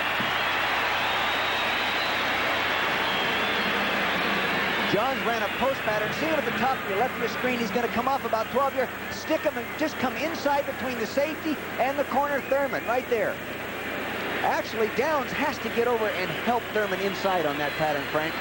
He can't defense that all by himself. 27 yards of the pickup. And the crowd comes alive once again as the Seahawks have a first down at the Dallas 25. One running back, that's Warner. They've got, that's Bryant. They've got Warner on the wing off to the left. He starts in motion. Warner takes the handoff, almost hit behind the line. Running hard inside the 20 down to the 18-yard line. It was Too Tall Jones who got the penetration, number 72, and got one hand on Warner in the backfield, but couldn't hold him. There's a little fake to the inside counter action. Now the guard pulling, but see, Too Tall was in the backfield there. He had whipped Hernandez, number 69. Now you've got the great running back up in there after him. So you know, Wes Jones right to the right of your screen. See, bang, the tight end tried to block down on him and couldn't do it. And really, my experience of coaching the Cowboys, it's almost a waste of time to block down on Too Tall with a tight end. You can't get him. On 2nd and 3, Warner up the middle, finds a hole. Gets inside the 15 to the 13-yard line. That's enough for a Seattle first down. Jones making the stop once again for Dallas. Look at these Seattle fans. This is a traditional type of cheer that they do, and maybe the best organized cheer in the National Football League. I've never seen anything like this, Frank. Kurt Warner just sort of raised his hand, and here's all the rest of the fans react. 1st and 10, Seahawks at the Dallas 13. Warner fumbles the ball, and Dallas has recovered at the 14-yard line. Anthony Dickerson, number 51, falls on the football. And so much for that threat. Second time, Seahawks have fumbled inside their 15. This is on the quarterback all the way. David Craig, the quarterback. Now see him watch that. He runs right over the ball carrier. Look at him run right into it. That's on the quarterback. He just had to be totally confused to do that. Cowboys first offensive possession of the second half coming up in just a minute. Their unusual view of the Seattle Kingdome from ground level. And that's our situation here in the third period of play. Cowboys get their hands on the football offensively for the very first time as a result of Dickerson's fumble recovery. There had to be a breakdown in the execution to the quarterback. I really believe he just forgot about the sprint spot or the exchange point in which he meshes with the running back, and he ran right through it. He almost ran into the fullback. Costly mistake, because you figure from that distance Seattle's got at least 3. Butch Johnson wide to the right side. Tony Hill in the slot inside of him. Doug Cosby, the tight end, is in motion. Dorsett at the 10, 15. Tony Dorsett to the 20, 25, and out of bounds after picking up the first down at the 26-yard line. He saw the little red marker on the sidelines where the out-of-bounds marker was, and he took just one extra step that he needed to be sure he got the first. Watch Danny White, the quarterback, number 11, come back here. Now fake the screen to the right. Now reverse around and screen to the left. That's done to get the linebackers running opposite and allow the lineman to get out in front of the screen. Now he's just using his speed to get out. There he goes out of bounds. And old Shelton Robinson, number 57, was chasing him over there. First down for the Cowboys at their 26. Thus far, Dorsett has had a big afternoon here in Seattle. Dallas leading 14-3 in the third period.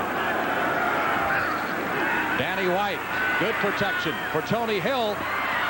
Hill makes the catch, goes out of bounds at the 44-yard line of Dallas. 1st and 10 for an NFL Today report. Let's go to Brent Musburger in New York. Frank, the San Francisco 49ers are closing in on the Los Angeles Rams in the NFC West. This makes it 21 on the Montana Scramble. Frank, incidentally, the LSU job is closed up. Now I hear your partner Dick Vermeil's going to Stanford. What about that, Gusson? I think you're one behind, Brett. I think yesterday we heard Oklahoma. They got you going everywhere. I'm just going home. That's all he wants to go. Just let him go back to Philadelphia. 1st and 10 at the 44-yard line. Dorsett gets a yard, no more. Greg Gaines, number 56, the right outside linebacker, making the stop for the Seattle Seahawks. Last 3 ball games, Dorsett has run 32, 28, 55 yards for touchdowns. That's coming into this game, and he's got 2 touchdown runs here today. 2nd down. Cowboys need 9 for the 1st down. At their 45-yard line. Crowd trying to get the Seahawks into it. They're doing everything they can. It's a very loud stadium. Tony Hill to the left side. Johnson to the right. Here's a blitz. Easily coming in. They set up the screen to Springs. 50, 45, 40, 35. Springs is at the 25. We got flags all over the place. And he's run out of bounds at the 13-yard line. Well, did they have the perfect play set up for the blitz? Oh, really? When you get a screen off against the blitz, everybody is up after the quarterback, including many times your linebackers and maybe even a safety. And when he catches that ball, there are very few people left to run him down. He'll get some of that gain, but not all of it. Blocking from behind. Above the waist against the Cowboys. That would have been a 42-yard pickup, but some of it will be erased. Will turn into about a 10-yarder when things turn out, maybe 15. You can see Ron Springs turn on that track speed. Illegal block in the back, number 80, 10 yards, 1st down. Turns out to be a 17-yard pickup. Now watch, he's going back there. Now see the rush coming up here to the outside. You'll see him coming out. The other rest of the rush. There he got the screen right up in the middle. Dallas does this better than anybody. Now he's going. Let's see if we can see that block from behind. Here it is right here. Bang! Hill hits him from behind. It's not a vicious block, but it's an illegal block. Tony Hill on Dave Brown, the defensive back of the Seahawks. Nevertheless, 1st down at the Seahawk 43. And Tony Dorsett is ripped down at the line of scrimmage by Jeff Bryant, number 77. Seems like we've been calling his name an awful lot. I think Bryant really has played the outstanding game for the of defense for Seattle. I believe there was a tight end blocking down on him, and he didn't get it done because I saw the tackle pull and get on the linebacker. He was the 6th player picked in the draft when he came out a couple of years ago. A lot of people thought maybe he shouldn't have been picked that high. But he's turned out into a splendid defensive end for the Seahawks. Yeah, he's a good one. He was a great, you know, he was undefeated as a wrestler, too. Really a talented athlete. Didn't know that. 2nd and 10 for the Cowboys at the Seahawks 43. White back to throw it. Again hitting Ron Springs. Pickup is to the 37-yard line before he's tackled by Sheldon Robinson, number 57. Mr. Springs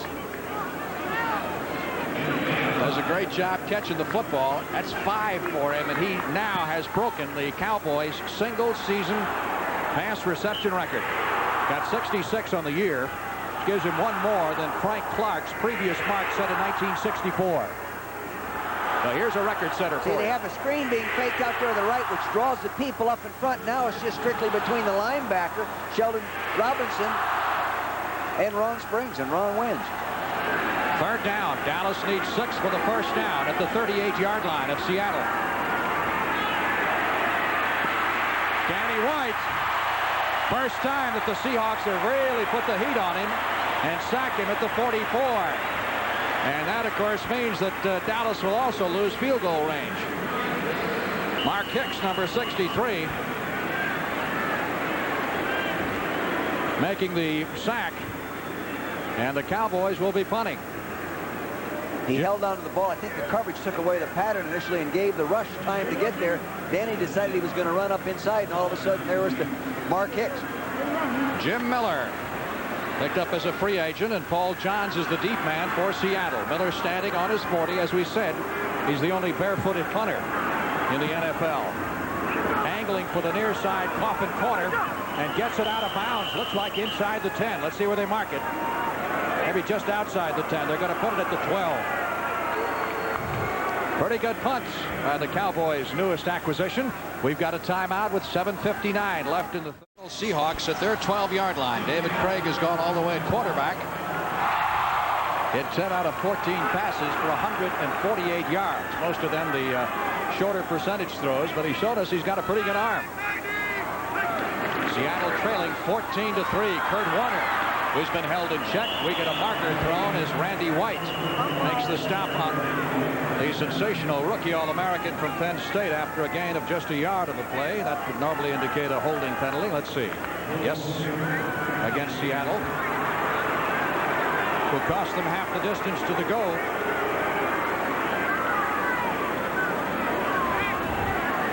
And Jim Tunney, former high school principal who now lives at Pebble Beach and does motivational speaking for a living, will do the walk-off here. Long-time NFL referee and one of the best in the business.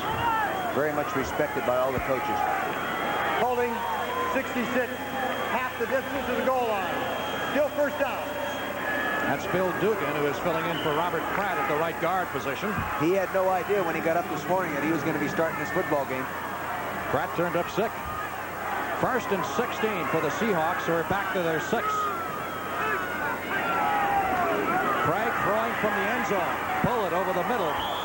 Completes it, but not much there to Charlie Young. Pickup of just a couple of yards in the play. For another NFL report, once again, here's Brent in New York. Frank, apparently the Buccaneers are not quite finished yet.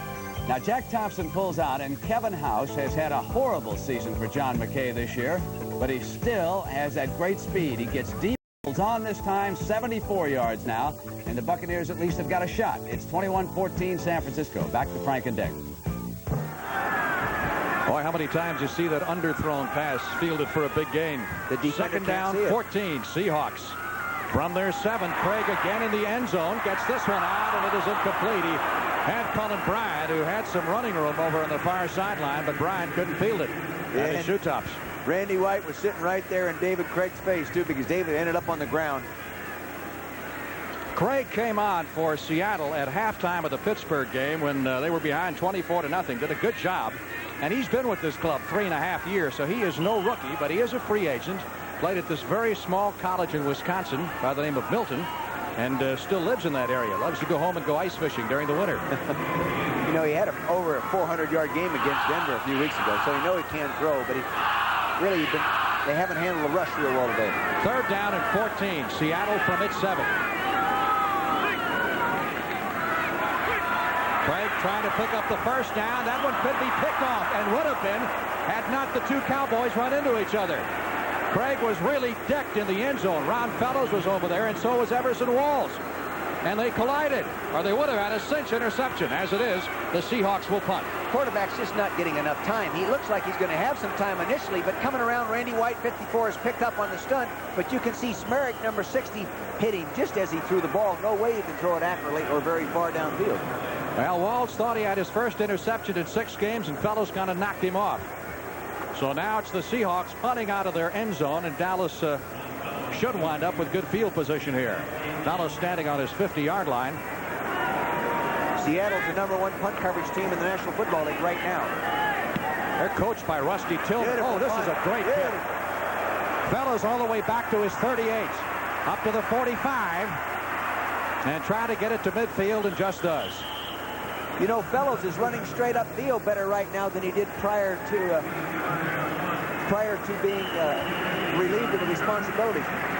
55 yards on the punt by Jeff West. We've got a timeout. Change in the suntan lotion, because that's where we're going to be next week, and you'll be interested to see if indeed Dan Marino is ready to go, and he was shaken up today in the game with Houston. You'll be looking at 2 of the top 4 quarterbacks in the NFL. Well, Bartkowski and Marino, you know, we know that Atlanta can score. It'll be a case whether they can stop Miami from scoring enough points to make it a real tough game. I think it'll be a good football game. Cowboys with good field position here. Nose of the ball just into Seattle's end of the field. 1st down, Dallas. We've had no scoring here in the 2nd half. 14-3 Cowboys with 6:51 left in the 3rd. Danny White, excellent protection all day to throw the ball. Hits Doug Cosby. His tight end for the first time. He has got 10 yards and a first down. Let's bring you up to date on a couple of other scores. Games in progress around the league. Jets and Baltimore are slugging it out at Baltimore with the Jets leading 10-6. That's in the third period of play. And Denver pouring it on Cleveland 24-6. Now, what more motivation could the Browns need than having Pittsburgh lose today? Denver might be every bit as much fired up, you know. They got like a shot to win. at the playoffs too, right? They want to stay in there, so there's no such thing as a meaningless game when two teams are playing like in that situation. There's only 5 teams out of it right now. Second down, they say it wasn't enough for the first down. They're looking at second and inches. The Cowboys from the Seattle 40. When in doubt, give it to Dorsett. He has the first down. And some more as he takes it to the 35-yard line. They pick up the 5 yards on the play for the Cowboy running back, which gives him 75 on the afternoon so far. Look at Tony. Watch him run. He's going to take a little counter step to the right. See, to freeze the linebackers and allow Howard Richards, the big right guard you see to the left corner of your screen, blocking out. See him blocking out right there on number 55. Then Keith Butler, number 53, comes up and makes a play. But that Dorsett, he just glides in there, and then he sees the hole, and all of a sudden, boom, he turns on the afterburner, and through he goes. He really explodes. First and 10 for the Cowboys at the Seahawks 35-yard line. Cowboys are 36-2 in games that Dorsett has gained 100 yards or better. Dorsett picking up 3 over the right side down to the 32-yard line. He's trying to equal his career high here of 3 straight 100-yard games. He did it as a rookie. And he could be working on his best year ever. You know, Dallas is using a lot of counter action with those running backs. They're always stepping to one side, then coming and running back up in there to freeze those backers. Crowd having a great time. Look at the Seattle crowd, 64,000 strong. This was their earliest sellout. They sold out this ball game back in August. And the Cowboys, of course, are used to playing before sellout crowds on the road, as well as at Texas Stadium. Second down, 7. White trying to set up the pass to Dorsett. Got it back to the line of scrimmage, and that was it. Bruce Schultz, number 58, the left outside linebacker from Texas, sniffed that one out pretty good. Well, Bruce did a nice job. He's their leading tackler, and he's been the most consistent linebacker. Of course, he hasn't been hurt either. The other linebackers have been banged up and missed games during the year. I think we pointed out to you before that the designation C on Danny White and on Drew Pearson as well and Bob Brunig on their jerseys stand for captain. That is the Cowboys' way of recognizing their captains. I wonder if they're going to put a sticker on the helmet saying for sale. Well, Pat Donovan said that was a possibility. Yeah. Third and 10, big play in this drive for the Cowboys at the Seahawks 35. White, protection good, unloads it for Doug Donnelly in the end zone, touchdown! Doug Donnelly, who has been out with an injury in recent weeks from Ohio State. He had a big game against the Giants earlier this year with 6 catches. Been trouble with a knee injury, and he comes back and comes up with a touchdown from 35 yards away. The key to this thing is Danny just gets all the time he needs. Now look at him. He's sitting there waiting. Hey, go ahead and run that post pattern. And then he goes ahead and lets it go down the hole. There comes the receiver right there. And Kerry Justin just couldn't make it. We just gave him too much time. Justin look at right at to the take a end. swipe at Kerry Justin, number 26, just goes ahead and gets it. It's a game of inches, isn't it? Game of inches. He's 2 inches off. There's a touchdown. Septien on to try the extra point. Carano will put it down. Perfect. 3 minutes, 45 seconds left to play in the third period. Doug Donnelly has scored for the Cowboys, and Dallas, with the first score of the second half, moves out to a 21-3 lead. Knowing that the Redskins won today, need a victory to tie Washington once again and set the stage for the big showdown at Texas Stadium next Sunday afternoon. Cowboys only had to travel 49 yards. Septien ready to kick off. Hughes is deep. They've been kicking it toward him and away from Zachary Dixon, who is their best kickoff returner. That's Dixon, who used to play for the Colts. In fact, you had Dixon in Philadelphia one time. Yes, I did. He was there, and he was doing a good job for us. He hurt his ankle, and he was on injured reserve for a while. Then we let him go, and that's when Baltimore picked him up at the end of the year. Well, he's returned 1 for a touchdown this year, a 94-yarder, and he'll return this one from the goal line. After the 10, 15, 20, 25, across the 30 to the 32-yard line. You can see that he really runs. Zachary Dixon really runs with intensity on those kickoff returns. He really likes to challenge people. Coming up next week on CBS, I think one of the best doubleheaders of the year. And you're going to see some football. First half. In contrast to that one. 1st and 10. Seahawks ball at their 31. They're down 21-3. Craig comes out throwing. Charlie Young hanging on. Young at the 50 drops the ball. But the Seahawks managed to recover at the 49. Paul Johns, number 85, the wide receiver, alertly covered the ball, and the Seahawks will have the first down at the Dallas 48. What is really amazing is that Dave Craig got this ball off. Now watch him drop back right there. See, he's back planted. He's looking for the ball. Now watch what happens to him. Boom! 2 guys deck him. Charlie reaches up, makes a nice one-hand catch, having a hard time getting it locked away. Tuck it away, Charlie. Then he's going to switch it and loses it. My gosh, he's going to give a coach a heart attack. And there you see Johns beating Mike Downs to the ball. 1st and 10, Seahawks at the Dallas 49. They need some offense and need it in a hurry. Kurt Warner trying to get outside, but he has had nothing but white shirts on him all day. Cowboys have done a great job defending him. Really great outside linebacker play by Mike Hagman. He really worked inside out on that play, just like you drill all through training camp. Extremely well-coached crew of linebackers. How about this for Warner so far? 10 carries for 17 yards. That just proves that everybody's got to be able to help you to be as good as you're going to be as a running back. That's all.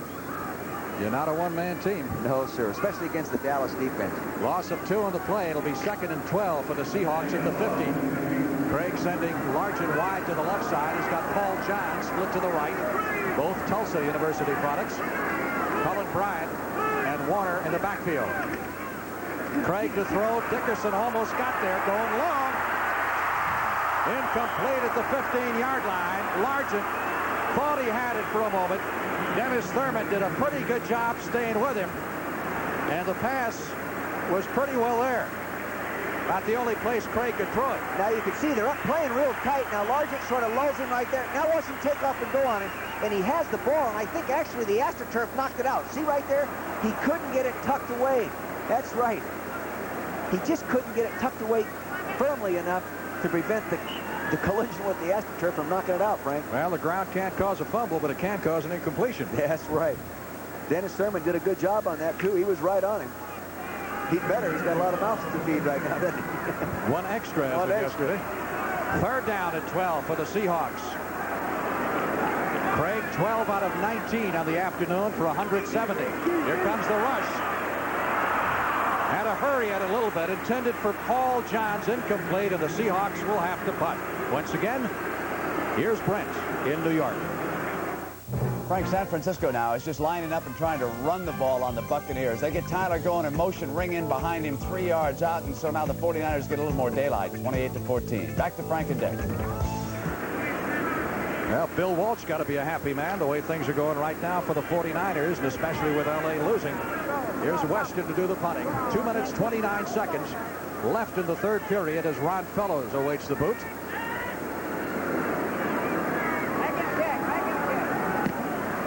Nice high kick by West. Bouncing at the 5 and out of bounds at the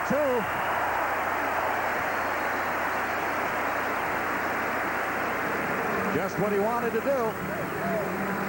Officials will mark the ball at the 3-yard line when we come back. 21-3 here in the 3rd period. Again, a reminder, next weekend, doubleheader weekend on CBS. The first of 2 games, either you'll see New Orleans take on the Eagles or San Francisco against the Buffalo Bills. And then, of course, the big one between the Cowboys and the Redskins, the second half of the doubleheader. Right here on CBS. Of course, what they're playing for, essentially, is for the home field advantage in the playoff. Both the Redskins and the Cowboys are already in the playoffs. Not only that, they're playing for the week off, win the championship, win your division championship, and get that week off. 1st and 10, Dallas backed up to its 3 after the 47-yard punt by Jeff West. And Dorsett is hit at the 1-yard line. Joe Nash, number 72, the nose tackle, came through virtually untouched. This position on the field look familiar to you? Oh, yes. A little while ago, they went 97 yards from there. Remember the first quarter? Went 97 for the touchdown. Joe Nash jumped around the center there on some kind of a line slant, and he did. The center was isolated on him, didn't have any help, but darn near got him in the backfield. Well, now they've got 99 to go for the touchdown because they're back at the 1-yard line and looking at a 2nd and 12. A lot of people throw in this situation right here. Hill to the left, Butch Johnson to the right. Drew Pearson has not played. Dorsett over the right side to about the 4. Pick up a 3, so Cowboys will have a 3rd and 9 with the clock ticking away. The last 1 minute and 30 seconds of the 3rd quarter here at the Kingdome. Bert Peterson, number 65, will appear on your screen, shuttling into play from the bench. There he is, replacing Howard Richards. They used to do that with the left guard. Herb Scott, and Peterson injured his back and missed some time, so they're not playing him full time, and they let Herb stay in the ballgame. Seahawk fans imploring their team to hold him here. 3rd and 9. Shotgun, White lined up in the end zone. Seattle's not in a nickel defense. Inside handoff to Dorsett. Out to the 5. I don't believe he got enough for the first. Let's see where they spot. It's going to be close, however, at about the 13-yard line. That's where he needed to get.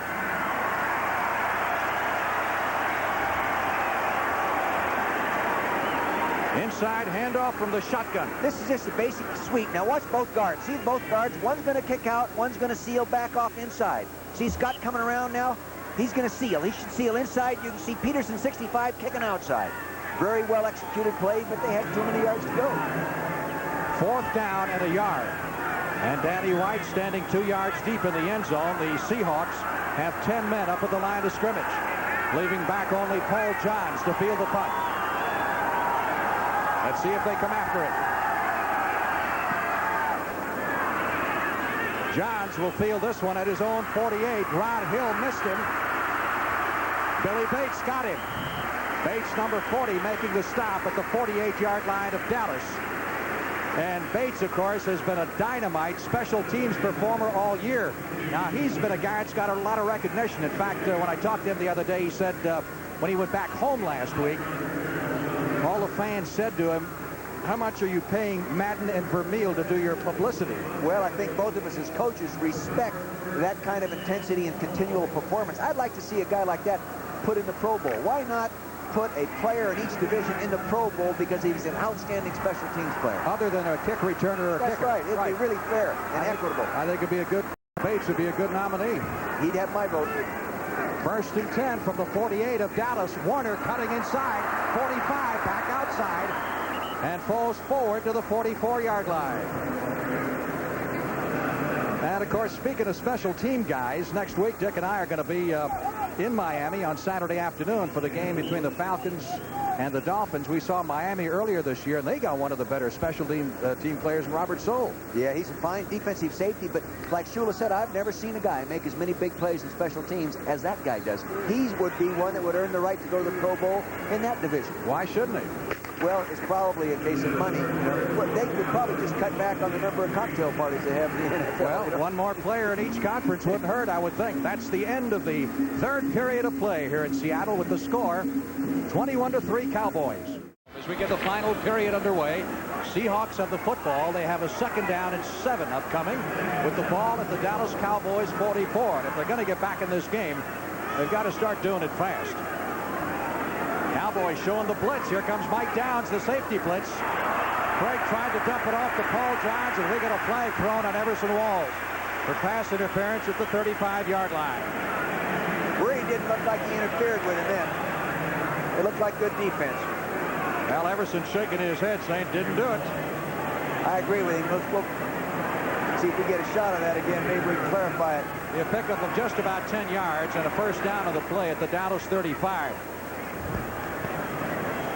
Pass interference, defense, 24, 1st down. Well, judge for yourself. They ran a safety blitz, and they were going to side adjust that ball. See the safety coming right there, 26, Michael Downs. He's coming. He gets picked up nicely by the back. He lays it off inside. Gosh, I don't know. That's a very close call. 1st and 10. Cop out. Seattle on the Dallas 35. Flea flicker from Warner back to Craig. Gets it away for Johns in the end zone. It is knocked away by Michael Downs. The free safety Took a little bit too long to develop, looked like. It did, but I'll tell you, Dallas' defense is so well disciplined and so well coached. It's hard to beat them on those kind of plays. Watch this now. He's going to hand it off. Now watch Warner turn around and flip it back. He still gets pass rush. Look at Too Tall right there on down his throat. He's late. Looks like he's going to get it, and there comes Downs. Has that great range of movement. Here he is. Looks like he's open. Downs coming, number 26 to the right of the screen. He's reaching for it. Nice job by Michael Downs. Good defense. Very sound safety play. Speaking of the Cowboys defense, they have held the heralded Seattle rushing game to 26 yards so far in this game. That's not very many yards, is it? 20 of those by Warner. 2nd and 10 from the Dallas 35. Craig under pressure from Bob Brunick, trying to run out of trouble. Incompleted forward pass. Craig went to the official, make sure he made the right call on that one. Said I was in the grass. There's a throw in the grass. Is that down. it? Yeah. Well, Craig wants him to say incompleted forward pass, but Jim Tunney is saying no. He was in the grass, which would mean a big loss of the play back to the 46. I think he definitely had him in the grasp. Now look, he's going to come straight back. See here, he's going to make a little token fake again. That same action. You can see Burdick, number 53, coming up in there, and Dugan, number 61. No, that was Connie. Didn't do a real good job there. Now watch, see what happens. Got him in the grass. Got him in the grass. Definitely good call. Randy White, number 54, had it. When you get in Randy White's grasp, you are in the grass. You are in the grass. 3rd down, 21 for the first down for the Seahawks. Going backwards again from the Dallas 46. Craig is smothered back at the 47-yard line, and Too Tall Jones, who has had a field day along with Don Smerrick, number 60, applying the pressure, and now the Seattle fans are getting a little unhappy. Really, there's a physical mismatch and an experience mismatch going on to the right of the screen. Now you're going to see Matt Hernandez, number 69, the right tackle, trying to block Too Tall Jones right there, and he just can't do it. Too Tall has too much experience and too much ability for an offensive tackle that's playing his first year of football as an offensive tackle. The Cowboys have sacked Craig now a total of 7 times for minus 54. And West again to do the punting. This guy gets the ball up in the air nicely. Been very impressive so far. Used to kick with San Diego and also St. Louis. Great hang time. Fair catch, Ron Fellows at the 18-yard line. And Dallas will put it in play from there. With 13 minutes and 45 seconds left to play in the game. But let's see if we got a marker down back at the line of scrimmage. Seahawks had a man who released early on the outside. So it'll go against Seattle. Let's see if the Cowboys will make him kick it again. Or will take the ball at the 19. I think they'll take the ball. Ineligible man, number 37, downfield before the kick. Penalty is declined. First down. You know, it's amazing how many punters have punted for more than one football team. Like you just said, Frank. 10 from the 19-yard line. By the way, for benefit of Cowboy fans, tickets for their first-round playoff game, which would be either a wild card game December 26th or a divisional playoff on New Year's Eve or January 1st, will go on sale next Saturday at Texas Stadium. Cowboys are assured at least one home game in the playoffs. Either a wild card game, they'll be the home club because of the best record, or a divisional game if they win the divisional championship. 1st and 10 from the 19-yard line. Dallas sitting on a 21-3 lead. Puts Johnson in motion. Dorsett the lone setback, and Tony D looking for some running room. Good penetration by the defenders that time, and he couldn't find a cutback lane. Keith Butler, number 53, who shot through there first and kind of closed the door from Dorsett, forced him to the inside. And there was nothing there for him. 2nd down 8 for the Cowboys, who are working on their 15th victory against 1 loss the week after Thanksgiving. They must really like turkey, or playing turkeys. Their turkey has tasted well on Thanksgiving Day because they've won 12 of those 16 games. Springs.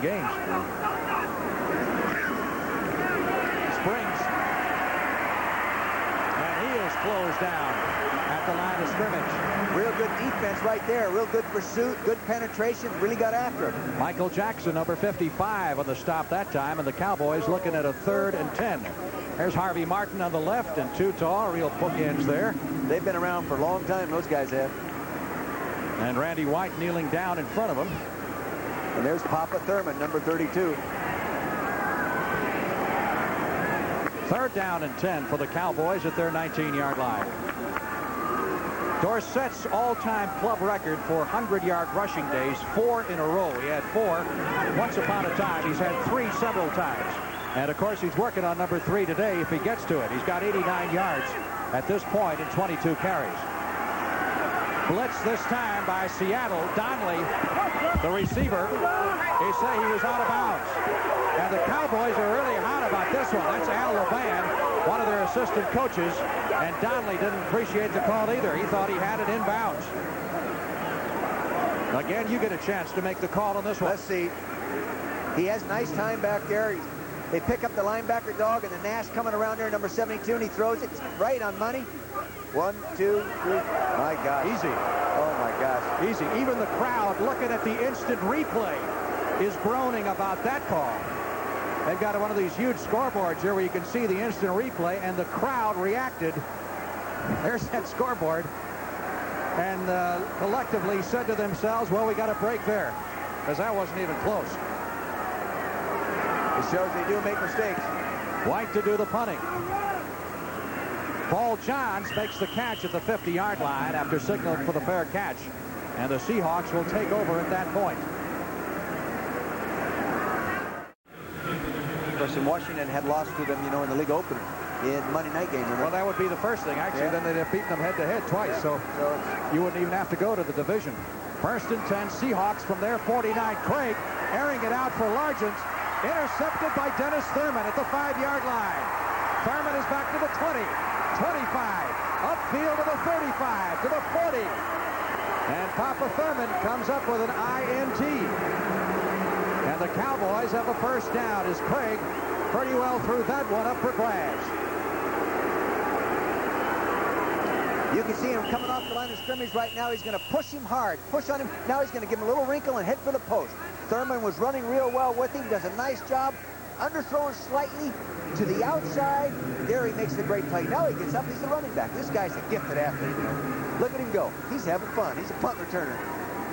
You recruited him once upon a time, Yes, right? I did. Yeah. Lost that battle. He wound up at USC, was an All-American, and now, of course, a mainstay of the Dallas Cowboys. Made Gene Stallings very happy there. Kingdome, that's our situation. The Cowboys in command. 1st and 10 at their 39, and I imagine Tony Dorsett will get a chance to work on his 100-yard rushing game right now. He's got 89 and 22 carries as the Cowboys will try to run some time off that clock. Well, they have 2 tight ends in there right now. That's most likely a running formation for him. There's Tony. Look at that cut. Up to 40, 43, maybe the 44-yard line. Close to 5 on the play. We saw Bruce Schultz, number 58, the left outside linebacker, made the stop. You know, Tony made 5 to 6 yards on that. The normal running back may not have made a yard. Now watch him. He's going to take the ball deep out of the eye. Now watch, he starts up inside. No place to go. Look at that cut, right angle to the outside. Now watch this. Now back up inside. That is a talented young man. Well, you talk about feet. Oh, I know it. You watch It's a his great feet move. example of what, you know, what we as coaches always say. I'm sure you as fans have heard the coach say, he's got great feet. He's got great feet. Well, that guy really has it. 6 yards to 100 for Dorsett. 2nd down, 5. Cowboys at their 44. It's time to fake to Dorsett. White goes downfield to Billy Joe Dupree for the 1st down at the Seattle Seahawks 40-yard line. Billy Joe is starting in his 157th straight game. Hasn't missed a game in 11 years and has indicated he will retire at the end of this year. However, said if Tom Landry asks him back next year, he might consider it. You think he sort of gave him an invitation there? I think he left the door open just a little bit. Maybe it'll be in the Christmas card from the club. Will you please play again next year? 17-yard pickup on the play. Bring you up to date on Cleveland and Denver now in the 4th period. And the Broncos have dominated throughout the ball game. Cleveland got the first 3 points in that one. And since then, it's been all Denver. I really think it's good to keep the Billy Joe Dupree type of player, character-wise and all that, in your program as long as you can, because they really make a contribution. 1st and 10 at the Seattle 40. Here comes Dorsett. Cuts back inside, 35-30. That's his 100-yard game right there. Out of bounds at the 23-yard line. Imagine a few Seattle fans are thinking, boy, if we only would have drafted him when we had the chance. Oh, yeah. Now watch, he's going to slide across the formation. See him slide across like an inside draw, but it's an outside type play. Now here he goes. Up inside, accelerate between people. Poor tackling right there. Very poor tackling. Sheldon Robinson should have put him down. right now I think the Seattle defense is wearing down. They've been on the field too much, and they're losing that motivation right now. They're losing that intensity level. 17-yard pickup on the play. There's Dorsett's rushing stats against what the entire Seahawk team has done. So you'd have to say, if you're going to match this game, Dorsett versus Warner, Tony has got the edge. Fake to Dorsett, out to Tony Hill. Inside the 20, fights his way to the 17-yard line. Well, we'd certainly like to congratulate our colleague John Madden, who received an Emmy Award this week for being the outstanding sports analyst on television. Well, he certainly deserved it. God, my gosh, nobody does a better job. And CBS won a ton of Emmys, more than any other network, including one for its coverage of NFL football last year. Well, that's great. So that's a tribute to all of the people who work on our CBS telecasts each year. Second down, Dallas needs 5 for the first at the Seattle 18-yard line. Cowboys leading 21-3. Dorsett, little spin move there. Netted him maybe a yard, and that was it. Did you see that move? I saw it. little 360. I don't know. That's amazing. I don't know how in the heck he did that. Well, that's our perch here in the Seattle Kingdome. He goes in there and spins around, coming out. He probably, I'm sure he's done that successfully in the past. Well, we got a great view of this football game, and I hope you're enjoying it from your living room. We have 64,000 friends along with us here at the Kingdome, world's largest concrete mushroom. It's kind of what it looks like from the outside. Really, it's like playing football in the closet, though. It's the smallest dome, and boy, you can hear everything. If you hear the huddle break, the hands clapping, and everything else. Third down, 4. Dallas at the Seattle 16-yard line. Danny White to throw it. Under pressure, gets rid of the ball in the end zone. Touchdown, Butch Johnson.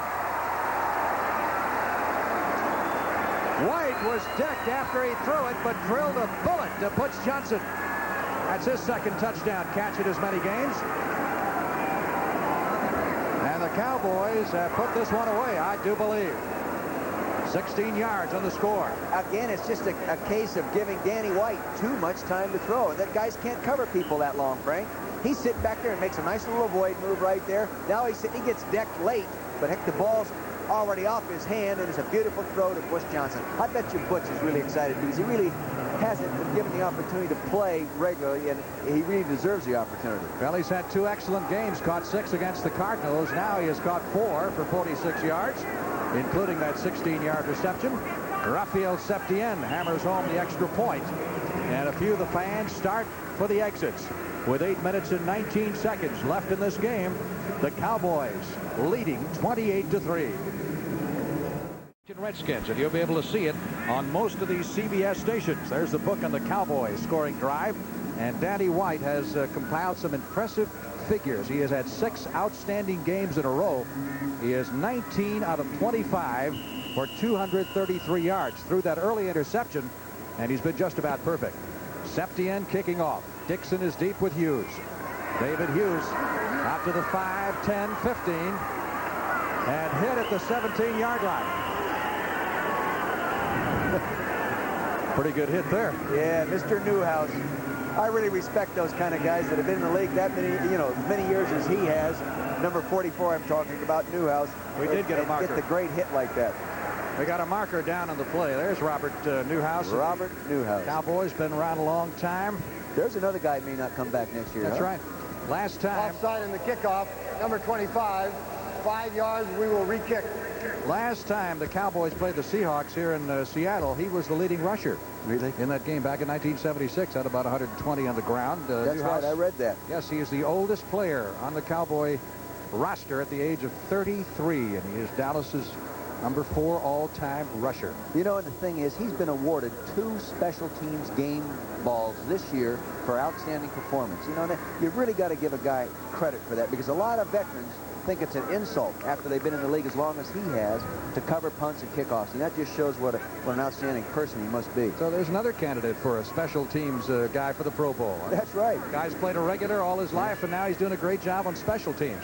Maybe we can follow him down the field this time and see what he does this time. I wouldn't be surprised if he made the hit again. Yeah, he will. Tell you, he's a guy that comes to play and he earns every paycheck. Rafael Septien, after the 5-yard walk-off for offside, will have to kick it from the 30-yard line. Dixon is deep. Big Jeff coach standing next to him say, hey, Rafael, kick it out of the end zone. I'm tired. Yes. It's a little bit out of his range, but that's a pretty good boot. Dixon at the 4. Up to the 15, running hard up the middle, and upended at the 22-yard line. Well, Newhouse didn't get there that time, but a whole host of Cowboys did, including Tim Jeffcoat, number 77. Next Sunday on CBS, doubleheader action. Team saying, we want Dallas. Well, you could bet it's going to be a very intense ball game. Seahawks 1st and 10 at their 27-yard line. Craig is 12 out of 22 and been sacked 7 times, rolling out of the pocket. Fires it downfield, and let's see, out of bounds. Byron Walker, number 89, couldn't stay in bounds. They'll bring it back to the line of scrimmage for an NFL Reports. Here's Brent in New York. Frank, San Francisco and the Rams are going to be tied. 3rd touchdown for Roger Craig. The schedule, as you pointed out, so very important now. San Francisco goes to Buffalo and then closes out with the Cowboys on a Monday night. The Rams host New England and then play New Orleans. These 2 teams will be tied. Back to Frank and Dick. Great divisional races. Those are great divisional races. There's a look at the Cowboy bench. Mr. Peterson. Bert Peterson, next to him, Tom Rafferty. That offensive line has got some real people in there. A couple of engineers and an MBA. 2nd and 10 for the Seahawks at their 27. Again, looked like the same play for Byron Walker. Rod Hill was over there defending. Walker, number 89, had a touchdown taken away earlier on a penalty. He's a free agent from the Citadel. Signed in 1982. And Craig wondering what he has to do here to get the ball into the end zone. There's Danny. Mr. White, you know, it's amazing how some guys just have it all. Talented musician, great baseball player he was, great football player. Now look at the numbers here. He's had the best of it so far today. By far. Seattle is 1 out of 10 on 3rd down conversions. This is a 3rd and 10. Randy White got to the quarterback, despite the fact, I believe, he was almost tackled. I think old Reggie McKenzie knew he was getting beat that time, so he said, heck, I better get this guy on the ground. So he hooks him with his arm, pulls him down, and the monster man, Randy White, kept going and got him anyway. Holding 67, decline, 4th down. Let's take a look at this. Watch the offensive left guard now, right to the left of the center. Now watch what he does. He's up for 2 points down.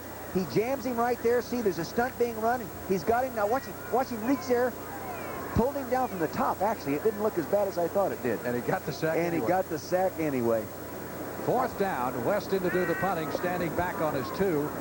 7 minutes and 45 seconds remaining. I think if you're going to hold, you might as well really grab the guy. You know? Ron Fellows at the 42 up to the 45 and upended at midfield, which is where the Cowboys will put it play. Got a question for you. If you had to guess who was voted this year as the most popular Dallas Cowboy by the Dallas fans, who would you think? Well, I would, because I know it's I know who it was. Yeah, it was Cooper. Right. And I read a little story about it, that his neighborhood area and all the friends got together and they stuffed the ballot box. You know, every year Dorsett wins it, Danny White wins it, and you get a free trip to Hawaii. Yeah. And there is the most popular Cowboy this year as voted by the fans in Dallas, Jim Cooper, the right tackle. Yeah, and he's also maybe the most underrated player. Really, he never gets much credit, but I'll tell you, he is a fine football player. 1st and 10 for the Cowboys. Dorsett, who's had a big afternoon, breaks a couple tackles, takes it across the 50 now to the 45 for 6 yards. You know, here's what worries me. When you have a lead like this, you're out, 28-3, and you're giving the ball to Dorsett in the 4th quarter with 7 minutes to go. You're really afraid, gosh, if you get him hurt in that situation, you're just wasting that talent. And I see now Coach Landry's taking him out. See, he's no fool. Get him out of there and let somebody else run. He's still healthy. If that's it for Tony, he's carried it 26 times for 117 yards. Great afternoon. 2nd and 5.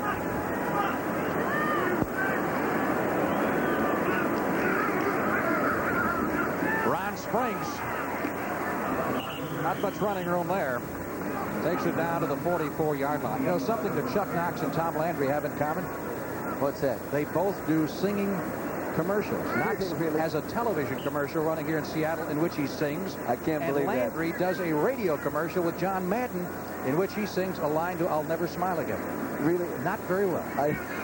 As a singer, he is a great football coach. I'll tell you, there probably isn't anything Coach Landry can't do, but I'd say one of them might be sing. Third down. Dallas needing 4 for the first down at the Seattle 45. Simply trying to run the clock down here. Ron Springs couldn't hold it. So that'll set up a punting situation. Well, next Saturday afternoon, Dick and I will be in the Orange Bowl in Miami for the second time this season. We were down there for the Rams and the Redskins. We're going to see the Falcons take on the Miami Dolphins, who, of course, today clinched the AFC East title. And what a job Shula's done this year. Oh, he's done a great job. And, everybody's, well, the rest of the coaching staff's done a great job. Artsparger, of course, he's losing it. LSU, going to college coaching. Going to LSU. That's one that they can take your name off, right? Yeah, I'm sure glad of that. Tell them where you're going to be next year. Well, I'll tell you, I'm going to be right here with you, I hope. All right. Jim Miller doing the punting. Out of bounds along about the 15-yard line or so, depending on where they mark it. So the Seahawks will take over with exactly 6 minutes left to play in the game. Coming up tonight on CBS, the normal great Sunday night. Of course, the Redskins been flying high, too, so that'll be a great showdown on CBS next Sunday afternoon. You have to give Dallas a lot of credit, but also you have to remember that Seattle's playing without a couple offensive linemen there. It really was obvious that it hurt him. Craig has been running for his life. Here comes Bethea. Completes the pass for about 5 yards. Eric Lane. He's the captain of their special teams, and he's the #1 headhunter in their special teams. There's Cullen Bryant there. His dad played Cullen Bryant there, number 32. His dad was a Harlem Globetrotter. Played for the Harlem Globetrotters. Did you see them play? I used to go. I remember driving to San Francisco to watch them play. And and the funny thing, on the other side of the line of scrimmage, Pearson's father-in-law is Marcus Haynes, who also played for the Harlem Globetrotters. Yeah. Cullen Bryant, I coached him. At one time he averaged over 28 yards a kickoff return in the National Football League. That's a lot of yards per return. Second down, 3. Seahawks at their 22-yard line, just trying to get a consolation touchdown here. Craig on the rollout, pumps it once, going to air it out. Intended way downfield and batted away. The intended receiver was number 89, Byron Walker. Well, Jim Zorn for many, many years was the Seahawks starting quarterback, and for a guy that lost his job, has been demoted, Chuck Knox will tell you he's a great team man, and he has helped Craig out quite a bit. Yes, he's tried to go ahead and coach him during the ball game and tell him what to be alert for. His attitude has been very good. It really has been. He's a real quality young man and very much respected in the community, very active in the community in fundraising affairs and helping the underprivileged. He's really an outstanding person. He wants to play, though. I know it was one of the lines when we talked to him yesterday in the locker room. He said, I'll be starting somewhere next year. I don't know what he meant by that. But well, all quarterbacks want to play. All quarterbacks want to start, especially if they've been a starter already. Well, Glenn Carano, the Cowboys, been waiting for his chance for years and doesn't see it coming, so he's going to sign with the new league, give it a shot in Pittsburgh. You really can't blame him for it. 3rd and 3. Blitz by Dickerson. He got the pass away. Dornick out to the 30, 40. Tucked it away. Michael Downs finally made the stop on Dan Dornick. He is a great third down player, Dan Dornick is. He has been all year for them. Former starter. Watch, it's a screen play to the right. See him cross over there now? Watch him lay it off. They help you when they rush it. Now their kick-out block right there. Now he's up inside and he's flying. There's Bailey, number 65. He can't catch it. Look at Dornick. He's carrying that ball out there like a loaf of bread, but he got it tucked away. 38-yard pickup. We got a flag down. Looked like the Cowboys offside. Craig completes the pass downfield to Byron Walker, number 89. And that'll be another first down if everything is in order. If the Cowboys were offside, I'm sure the Seahawks will decline it and take the yardage instead. That Dornick has been successful 17 times on third down in having the opportunity 24 times. So only 7 times he was not successful when he touched the ball on third down. 76, decline, first down. I'm impressed with Craig. Now, he's been around. This is his 4th year, but he really hasn't played much football. And he throws the ball accurately, and I think he's somebody that Chuck and the rest of the staff and the Seattle people can grow with and build around. He really throws an accurate ball, Frank. Tom Landry was very impressed with it. Very much so. He looked at him in film all week, said, I like this kid, although he said very honestly, as Tom will do, I've never heard of him before. And Tom will tell you that, and he means it. You know, he just... Pass completed to Largent at the 10. He's down to the 5-yard line. Steve Largent to the 2. Finally dropped by Michael Downs. Great receiver for the Seattle Seahawks, who has gained over 7,000 yards through the air. He's also their #1 scorer in the history of this franchise right now. He has 354 points to his credit. That's a lot of touchdowns. He's a 3-time Pro Bowler. In fact, the Seahawks in their history have had only 2 players selected to the Pro Bowl. He's one, and then they had Kenny Easley on the defensive side last year. He likes to get that catch to keep that consecutive streak going, because he's got the best streak going in the National Football League right now. First and goal from the 2-yard line. Seahawks try to get their first touchdown of the day. Warner going for the corner, cuts in, he's over. Did you see him cut like that? He gives you that little dead leg move, doesn't he? Oh, his speed. It's amazing what he can do with his feet. Running full speed. He didn't really get an opportunity today. The defensive front seven just didn't allow him to go ahead and get running. But watch this now. They're going to put Cullen Bryant in motion. Watch the fullback right straight in the middle of the screen. See him go. Now he's going to block this support man. See him get the block right there. Beautiful block. Now watch Huther. 55. Look at that move. Boom. Cuts back inside it. Huther came over there. He wanted. He knew what he was supposed to do. He just couldn't get it done. But Huther is a fine one-on-one tackler as a linebacker. He really is. He got a hit, they say, in the Eagle game that really put a running back down. Norm Johnson to tack on the extra point with 4 minutes and 9 seconds left to play in the game, but it's a case of too little, too late for the Seattle Seahawks. Cowboys look like their record will remain perfect. Now, that doesn't mean when they get together next Saturday that Dallas isn't better. Well, we'll all get the answer next Sunday afternoon on CBS. Ron Fellows is deep, but the Cowboys are looking for the onside. And that's what Johnson is doing. Nice kick. Butch Johnson making the catch, and the Cowboys will take over at the Seattle 48-yard line. Other standings as we get down now to the last 2 weekends of the season. The Los Angeles Raiders are in the playoffs. Seattle still has a shot at a wild card, although had they won today and had they won the other 2 games, they would have been in as a wild card. Now they're going to have to fight it. And Denver on its way to a victory. So that'll put Denver in a strong position. Right. It's tough to get in the playoffs if your defense isn't really, a better defense. That's all there is to it. Pittsburgh, losers today. Cleveland on its way to losing. So looks like the Steelers will maintain a 1-game lead in the AFC Central. But you got to wonder about the Steelers here in recent weeks. They haven't looked good. Timmy Newsome, as we got new quarterback, Gary Hogaboom, has come into the game for the Cowboys. So Tom Landry is trying to make sure now that most of his starters are rested, I guess, next week. Make sure he doesn't get anybody hurt here with a needless injury down the stretch. And there's a look at Gary Hogaboom, who this year has been simply perfect in the time that he has played. Thrown 3 passes this year, completed all of them, been on just in a mop-up role. Remember, we saw him in the preseason against Houston, the final preseason game, and he was very impressive. They have Posteric in there. 63, 10 yards, still first down. Glenn Titan, sir. I recruited him to UCLA. Yeah, he played there for 2 years and then went on to BYU. Outstanding young man. Came from a nice family there in Bolsa Grande, California, Southern California. Did you make it too tough on him or what? No, we recruited him, and then I left and went to Philadelphia. He stayed there for 2 years, and then he left. Couldn't stand it without you. No, that had nothing to do with it. First and 20.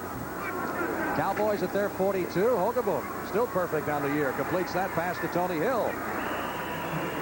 To the 46-yard line for a pickup of 5. The AFC Eastern Division standings. Miami, of course, clinched the division crown today with their victory over Houston.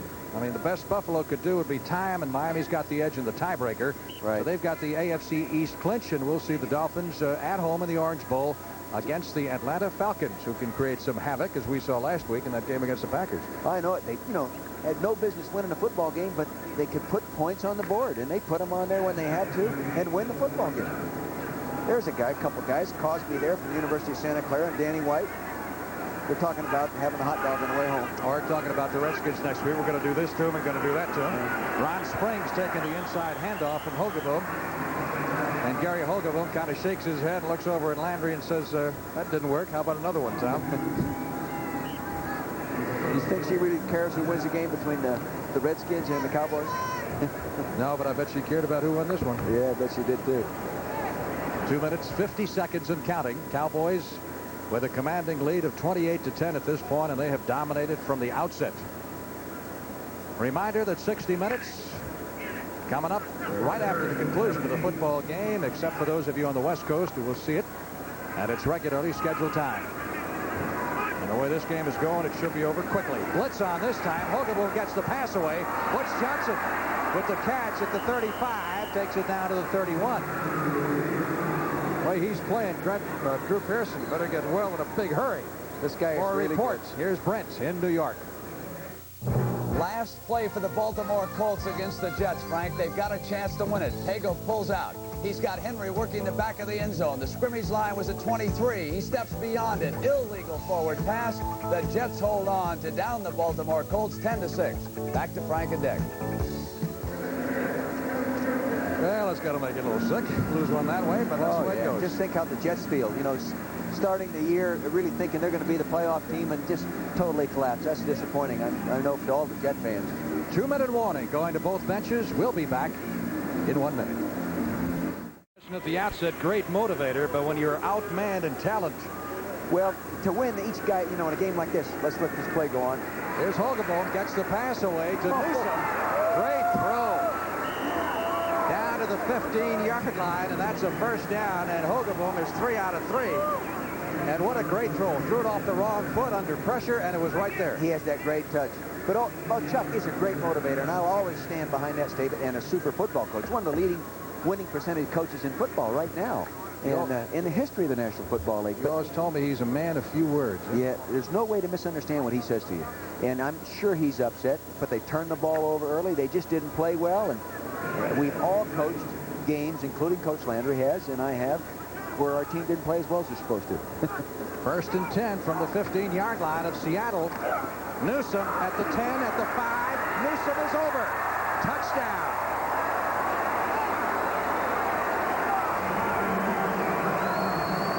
Considering we figured the Cowboys would be running out the clock, that was a pretty crisp drive. That was really a well-executed play, and again, it was a little slip screen. Now, you're going to watch, he's going to make a little token fake up inside. Watch the quarterback now, Hogeboom, number 14. You're not used to seeing him in there. See the fake, throws the linebacker.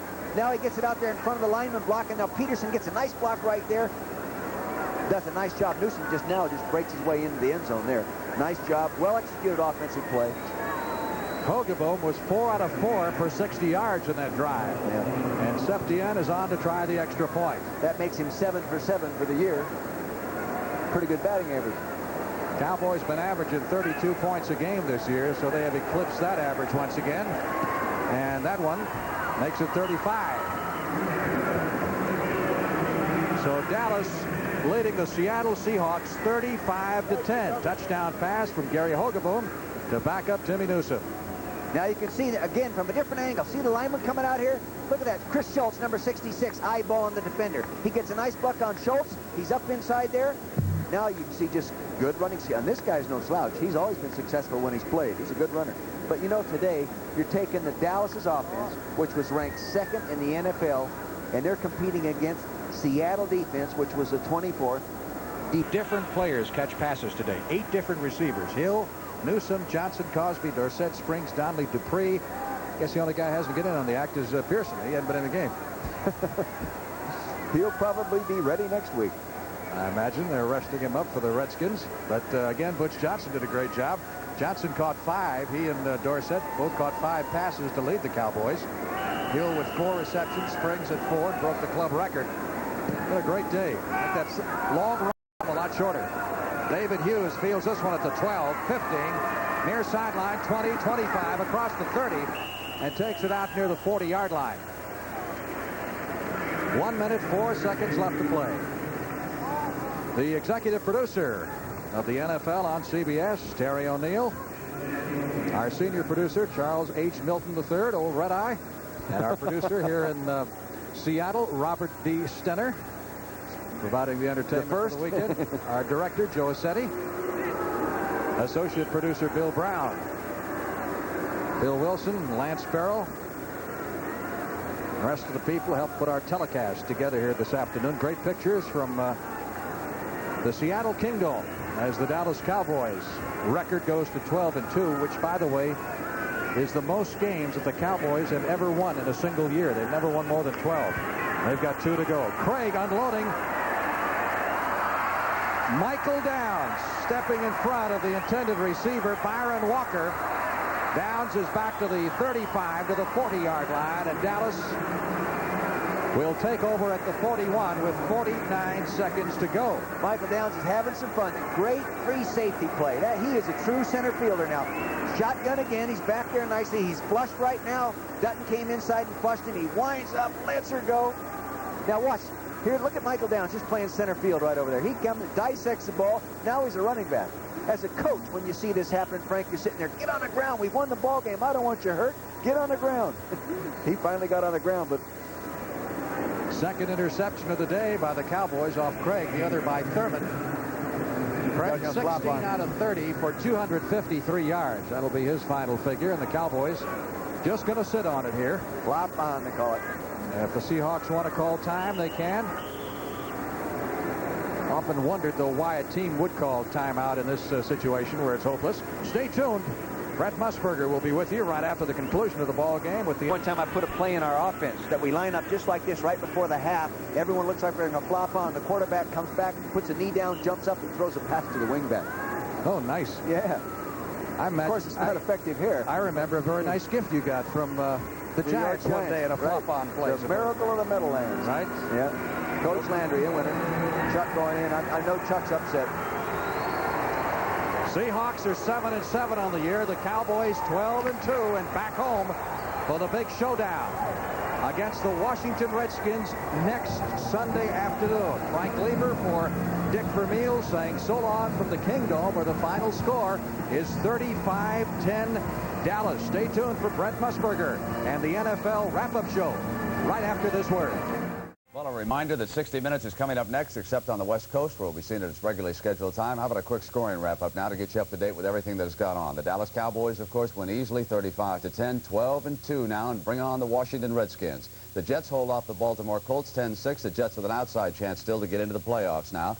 Denver beats Cleveland 27-6. This was the making of John Elway. He had his best game so far for the Broncos. San Francisco gets into a tie with L.A. for first in the NFC West, 35-21.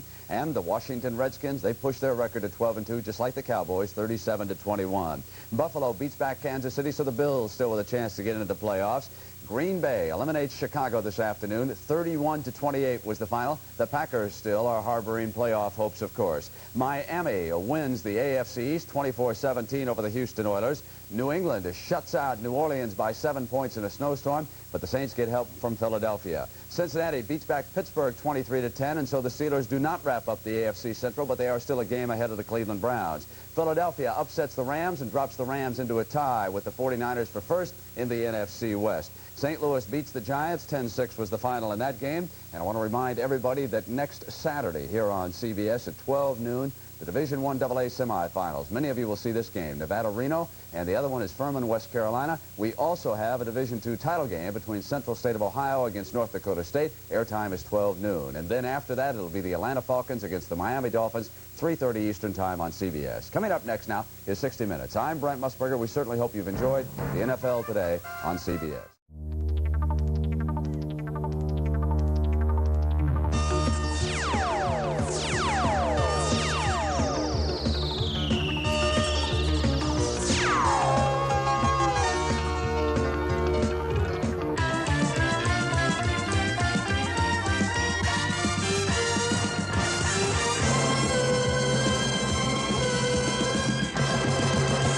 Seattle's comfy Kingdome, Seahawk fans didn't exactly roll out the red carpet for the visiting Cowboys. But when it comes to rushing, that's something the Cowboys can do with the best of them. Rushing the passer, that is.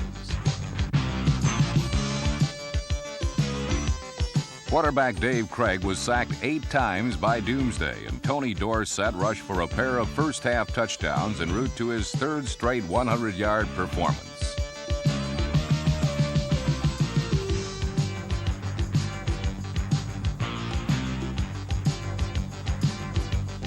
Danny White threw for 2 scores in the second half as Dallas routed Seattle 35-10.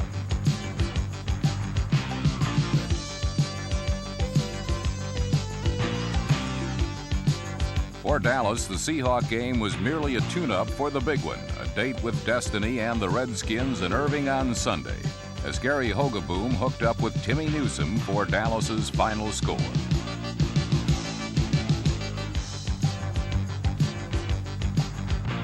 The Dallas-Washington showdown promises to be a championship battle, much like the Sugar Ray Leonard-Thomas Hearns bout.